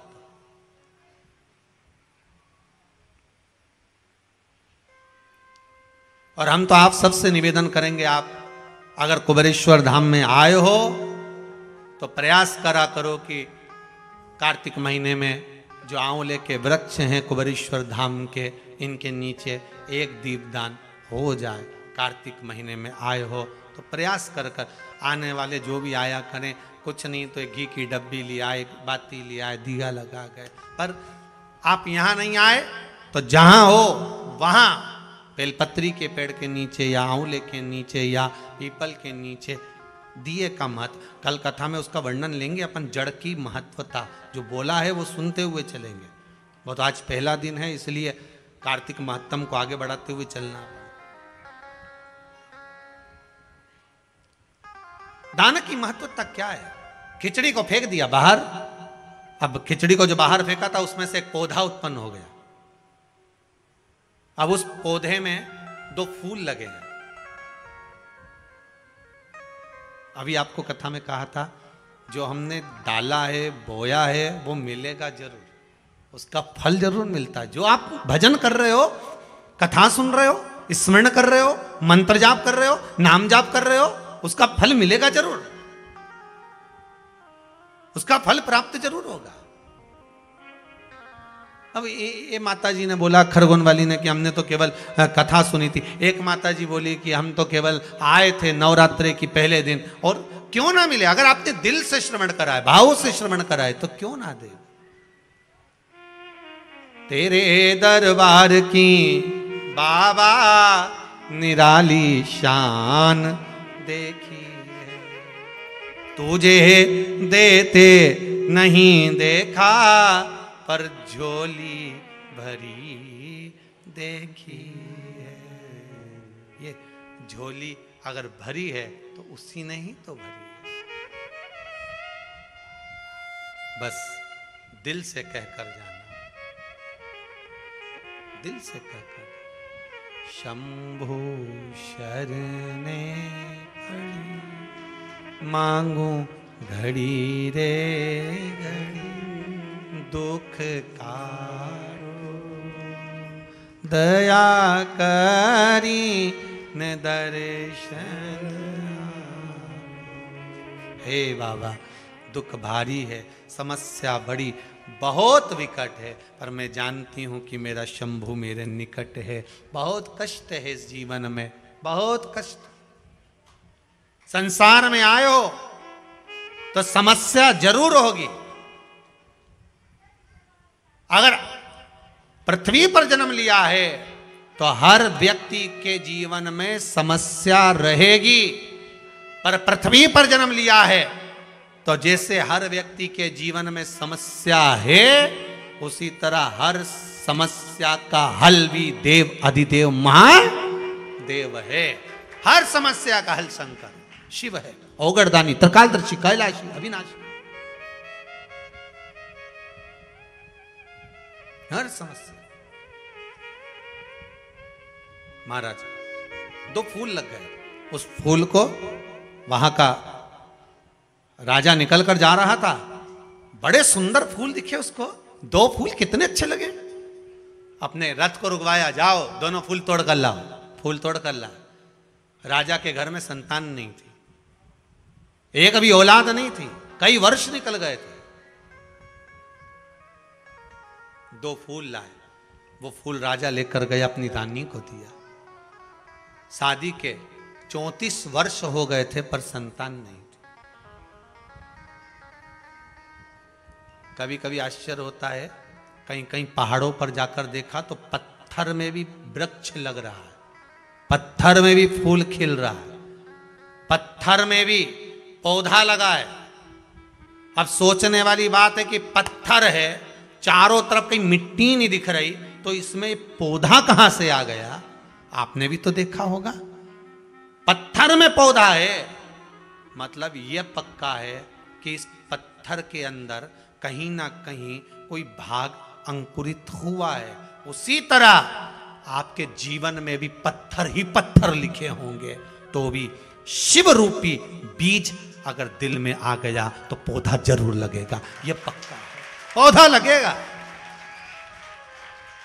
आए हो ना आस लेकर, विश्वास लेकर पहुंचे हो ना कुबेरेश्वर धाम, और जो नहीं आए वो टीवी पर विश्वास लेकर कथा सुन रहे हैं, मोबाइल पर सुन रहे हैं, फेसबुक यूट्यूब पर सुन रहे हैं, विश्वास लेकर सुन रहे हो ना, तो ये पक्का है चारों तरफ पत्थर भले हो, जीवन में दुख भले भले हो, कितना भी दुख लिखा हो, पर अगर शंकर की कथा का एक बीज अपने भीतर अंकुरित हो गया है तो पौधा लगेगा, पत्थर पर भी छाए हो जाएगी, पत्थर पर भी छांव होगी।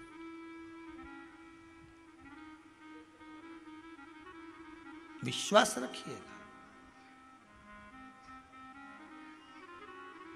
अगर भोले बाबा का सहारा न होता तो दुनिया में कोई हमारा। अगर भोले बाबा का सहारा न होता तो दुनिया में कोई।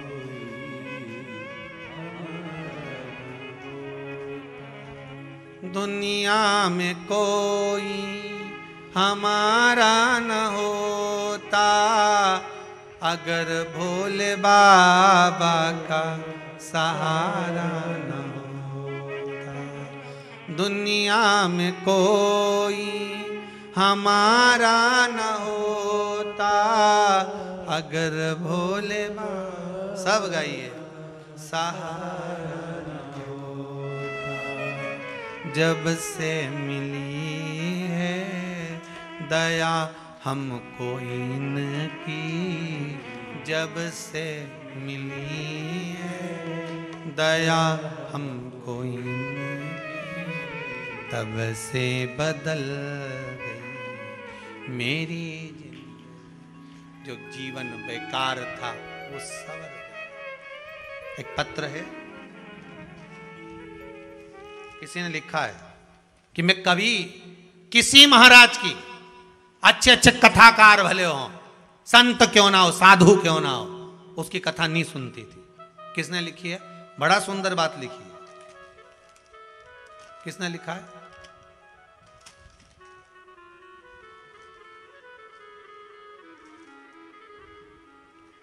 देखो पत्र होंगे।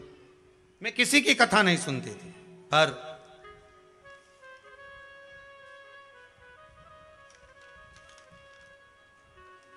एक छोटा सा पत्र था, वो नहीं दिख रहा है अभी। किसी ने लिखा होगा,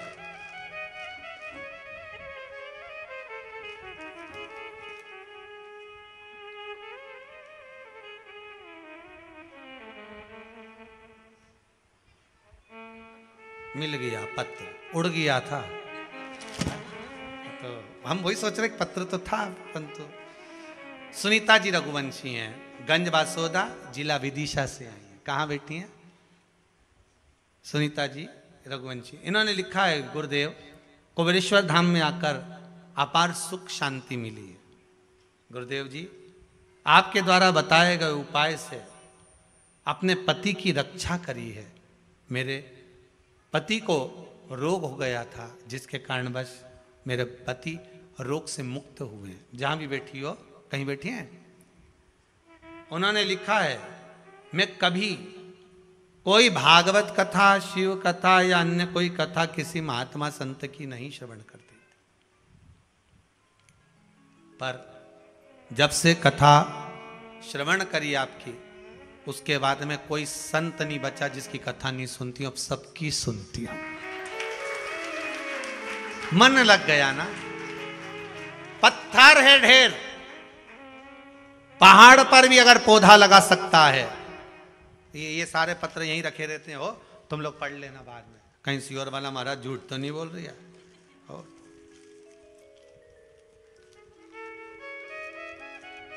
पत्थर है बहुत, पर पौधा पत्थर पर भी लगता है। अगर विश्वास पक्का है तो देवाधिदेव महादेव अपनी भी झोली भरता ही है, वो खाली नहीं छोड़ता। क्यों छोड़ता?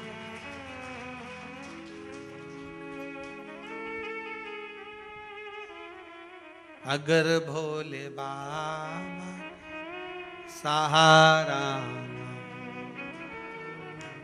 तो दुनिया में कोई हमारा न होता, दुनिया में कोई हमारा न होता। अगर भोले बाबा का सहारा न होता, इन्हीं के सहारे जिए जा रहे हैं, इन्हीं के सहारे जिए जा रहे हैं। नाम का अमृत पिए जा रहे हैं, नाम का अमृत पिए जा रहे हैं। मेरा बिगड़ा जीवन संवारा न होता तो दुनिया में कोई हमारा न होता।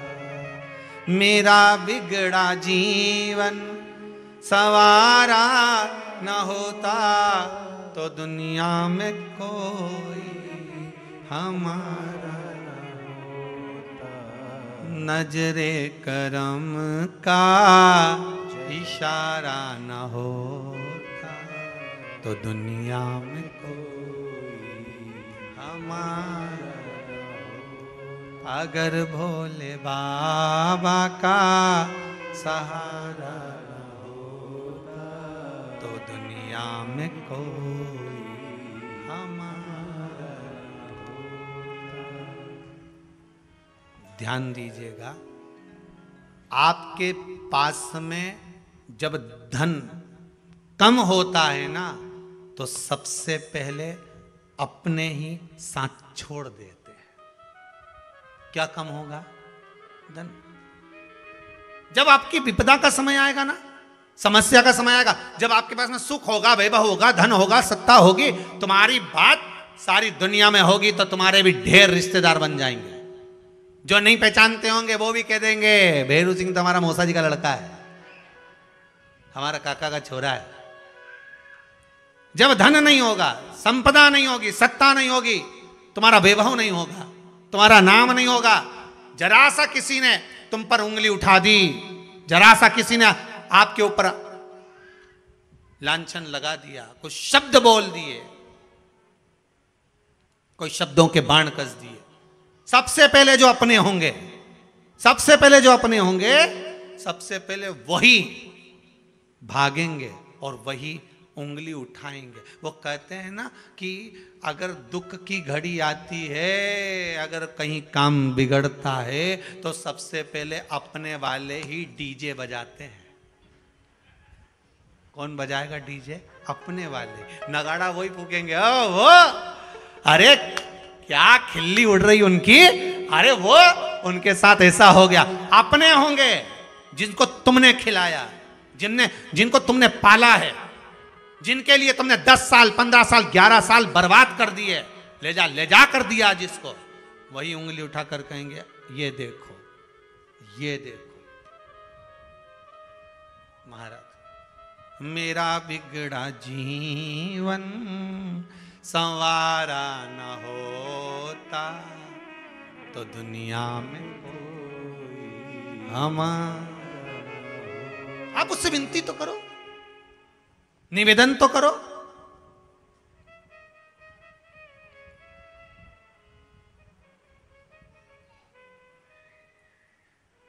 और आप अगर भाव रखकर आए हो, विश्वास रखकर आए हो, तो भगवान क्यों ना कृपा करेगा, क्यों ना कृपा करेगा।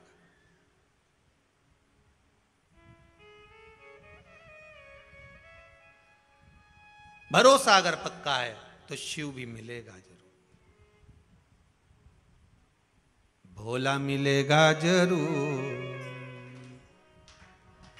भोला मिलेगा जरूर, मिलेगा। काहे बटोरे कंकर पत्थर, जब हीरा मिला कोहिनूर, भजन करो भोला मिलेगा जरूर, भोला मिलेगा जरूर, भजन करो भोला मिलेगा, वो मिलेगा और अवश्य मिलेगा। अगर आपकी भक्ति दृढ़ है, विश्वास प्रबल है, तो वो मिलेगा। उसको ढूंढने में देरी है। 2 फूल तोड़ लिए, जो खिचड़ी फेंकी थी उससे उगे थे। फूल रानी को दिए, रानी ने देखा कितने सुंदर फूल हैं, उसको सूंघ लिया। सूंघते से रानी का गर्व ठेर गया, गर्व ठेर गया, फूल सूंघते।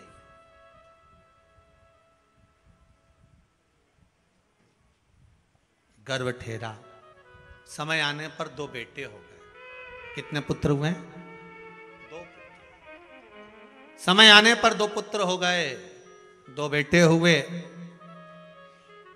अब वो दोनों बेटे राजभवन से निकलकर रोज जाते। जन्म लिया उस दिन से लेकर राजभवन में आज तक बेटों ने कभी जुबान नहीं खोली। 15-15 साल के हो गए पर बेटे बोल नहीं पाते थे। निपट गूंगे कहते थे लोग इनको, कि बोलते नहीं है, गूंगे हैं। ये दोनों बेटे वन में गए मृगा करने के लिए, हिरण मारने के लिए, कोई जीव को मारने के लिए मृगा। वहीं पर बुढ़िया बैठी थी। जिस दिन से कार्तिक का महीना पूरा निकल गया था, उसके बाद भी उसकी वो खिचड़ी भूल नहीं पाई थी कि मेरी एक दिन की खिचड़ी और मेरा कटोरा कहाँ गया, कहाँ गई खिचड़ी, कहाँ गया कटोरा। दोनों बालक जाते जाते बोले, ये रही खिचड़ी, ये रही कटोरा, कहाँ गई?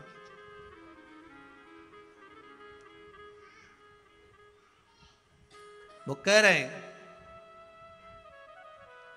रथ हाँकने वाले ने सुना कि ये दोनों बोले हैं। बुढ़िया बोली, कहां गई खिचड़ी, कहां गया कटोरा? और वो दोनों बोले, ये रही खिचड़ी, ये कटोरा। हो उसकी शुद्धता रही। रथ हाँकने वाले ने कहा, राजकुमार बोले। तुरंत रथ लेकर वापस गए, राजा के पास सूचना दी, महाराज राजकुमार गूंगे नहीं है, राजकुमार तो बोलते हैं। तो 15 साल नहीं बोले, एक शब्द नहीं निकला। क्या बोले? तो क्या कुछ बोल रहे थे, खिचड़ी और कटोरा, खिचड़ी और कटोरा। हाँ, समझ में नहीं आया।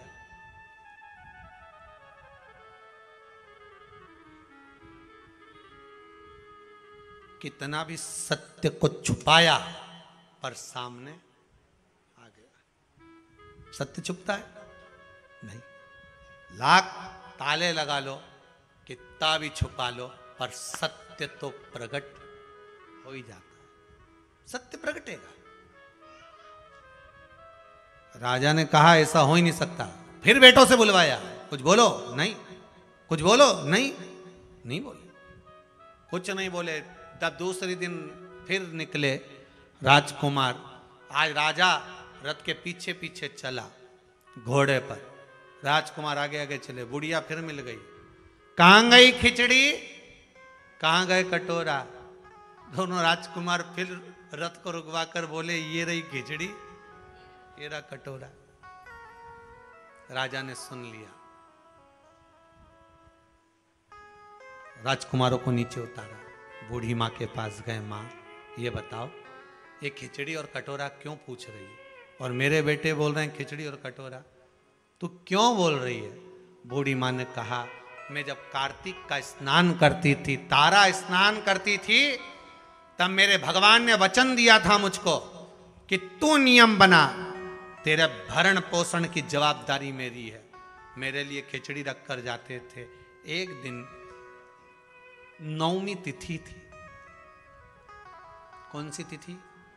नवमी, जिसको हमारे यहाँ आंवला नवमी कहते हैं कार्तिक की। लोग कहते हैं आंवला नवमी मतलब अक्षय नवमी। अक्षय नवमी मतलब इस दिन दान किया गया कभी छिन्नित नहीं होता, समाप्त नहीं होता। जैसे अक्षय तृतीया होती है ऐसी आंवला नवमी का मतलब। वैसे तो कार्तिक महीने में जितना दान पुण्य स्मरण भजन किया जाता है वो कभी छिन्न नहीं होता, फिर भी नवमी तिथि थी।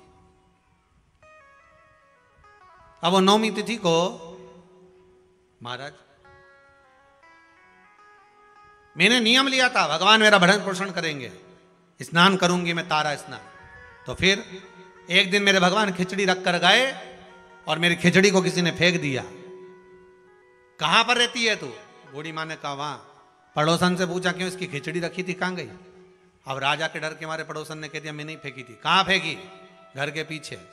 घर के पीछे कहां पर? कि ये जो पौधा लगा है ना ये खिचड़ी में से ही लगा है। अच्छा, राजा ने मन में सोचा उसी के 2 फूल तो मैं तोड़ के ले गया था, वही 2 फूल मैंने रानी को दिए थे। रानी ने वो 2 फूल सूंघे और उसका गर्भ ठहरा, मतलब खिचड़ी और कटोरा मेरे घर में जो भगवान ने दिया था। बूढ़ी मां ने दोनों पुत्रों को गोदी में लेकर हृदय से लगाया। बेटा, मुझे क्या मालूम था कि खिचड़ी का प्रसाद जो मैं खा रही हूं, जो मिल रहा है, मेरे जीवन को क्या सुख देगा। मंदिर का थोड़ा सा प्रसाद भी हमारे जीवन को सुख दे दे। अब तुम बोलना प्रारंभ करो, इस संसार के लोगों की सेवा में लग जाओ, क्योंकि तुम राजा के पुत्र हो। बूढ़ी मां से कहा आप अगर राजभवन में रहोगी तो हम सेवा का भाव अंकित करेंगे, तो हम सेवा करें। कहां वो सतयुग की कथा को लेकर आए, वचन दिया भगवान ने। तो वो दोनों राजकुमार कोई और दूसरे नहीं थे, वो मेरे कृष्ण और बलराम ही थे। उन्होंने कहा कि माँ तूने अभी हमने तेरे को खिचड़ी खिलाई है, जब कली काल आएगा तू कर्मा के नाम से जानी जाएगी और तेरी खिचड़ी हम आकर खाएंगे। तू कहेगी वो कर्मा, तेरी खिचड़ी हम आकर। तो भगत लोगों ने गाया थाली भर के लई रे खिचड़ो, अरे ऊपर घी की बाट की, और जीमो म्हारा श्याम धनी जिमावे बेटी जाट की, जिमावे बेटी जाट की। बार बार मंदिर में चढ़ती, बार बार पट खोलती, कैया कौनी जी मेरे मोहन कड़ली कड़ली बोलती, कड़ली कड़ली तू जी में तो जद में झीमू और मानू ना कोई लाट की, जीमो म्हारा श्याम धनी जिमावे बेटी जाट की, जिमावे बेटी जाट की। बुढ़िया से जैसे दोनों बालकों ने ठिठोली करी थी ना, ये बोले काए खिचड़ी काए कटोरा, बच्चे बोले ये रही खिचड़ी ये रहा। तो वो ठिठोली भगवान कर्मा बन गई, तब भी करते रहे कर्मा। पर दो भूल गई सांवरिया, पर दो फेर लगायो जी, और 36 कली का लहंगा, घांगरिया की ओट बैठ कर शाम खींचड़ो आयो जी। अब बताओ किसने अपने लहंगे की ओट में भगवान को खिलाया होगा? पर कर्माबाई ऐसी थी जो 36 कली का लहंगा पहनती थी। पहले की माताएं पहनती थी ऐसा जोरदार लहंगा, जहां बैठे एक बार धम्म से बैठे तो आसपास की धूल साफ। आज के जमाने में भी माताएं लहंगा पहनती है, जहां से निकल के जाती वहीं की डिस्पोजल साफ, लहंगा इतना बड़ा कि सब साफ। ये भक्ति है, ये भाव है जो प्रकट। कार्तिक मास का नाम कार्तिक मास इसलिए पड़ा क्योंकि भगवान स्वयं इसमें प्रकट हो गए, भगवान स्वयं फल देगा। ऐसी पुनित पावन कार्तिक महत्तम शिव महापुराण की कथा आज प्रारंभ हुई है। बड़े भाव से कथा का प्रथम दिवस यहाँ विराम ले रहा है। कल कथा 2 बजे से 5 बजे के क्रम में बड़े सुंदर भगवान के जड़ महत्व को जानते हुए चलेंगे। सुंदर भगवान शिव महापुराण के अंतर्गत ईसर जी और गोरा जी का दर्शन होता है। वही ईसर जी गोरा जी यहाँ पधार रहे हैं। भाव भक्ति से अपन दर्शन करेंगे। सुंदर नामों की श्रृंखला प्रारंभ। हर हर महा जी श्री राधे। सभी भक्तों को हर हर महादेव। साधा जय श्री कृष्णा। 7 दिवसीय सुंदर श्री शिव महापुराण की अलौकिक दिव्य कथा हम सभी श्रवण कर रहे हैं पूज्य गुरुदेव के सानिध्य में। प्रथम दिवस की कथा हम सभी ने श्रवण करी। व्यासपीठ को नमन करते हुए हम सबके प्रिय, हम सबके लाडले ठाकुर कल्लू जी महाराज के चरणों में नमन करते हुए परम सत्य, परम आदरणीय, विश्वविख्यात जी का स्वागत करिए दोनों हाथ से ताली बजाकर। बहुत बहुत साधुवाद। पूज्य गुरुदेव के पावन चरणों को नमन करते हुए और आप सभी से भक्तों के चरणों में नमन करते हुए, जिन दानदाताओं ने, जिन भामाशाहों ने मंदिर, गौशाला, वृद्धाश्रम, अन्य क्षेत्र में अपनी सहयोग राशि प्रदान करी, उन सभी पावनसारी पुण्यसारी दानदाताओं के नाम ईसर जी गोरा जी का पूजन करने के लिए दोनों जजमान पधारे। श्री विजय कुमार जी मोतीलाल जी जालना महाराष्ट्र से 1101 रुपए, हनुमान जी तिवारी दिल्ली से 501 रुपए, दुष्यंत जी त्रिपाठी उत्तर प्रदेश से 501 रुपए, पूजा जी मुटराजे दिल्ली से 601 रुपए की सहयोग राशि आपने समर्पित की। शुभम जयप्रकाश जी राठी जालना महाराष्ट्र से 501 रुपए, भावना जी दिल्ली से 501 रुपए, गुप्तधन बड़वानी मध्य प्रदेश से 501 रुपए, महेंद्र बंसी जी चौधरी सादा महाराष्ट्र से 1105 रुपए, बादशाह भाई बसंत जी वाणी महाराष्ट्र से आपने 21,000 रुपए की सहयोग राशि देकर आजीवन भोजन भंडारे की सदस्यता ग्रहण करी। सुनहरे अक्षरों में अपना नामांकित कराया। बहुत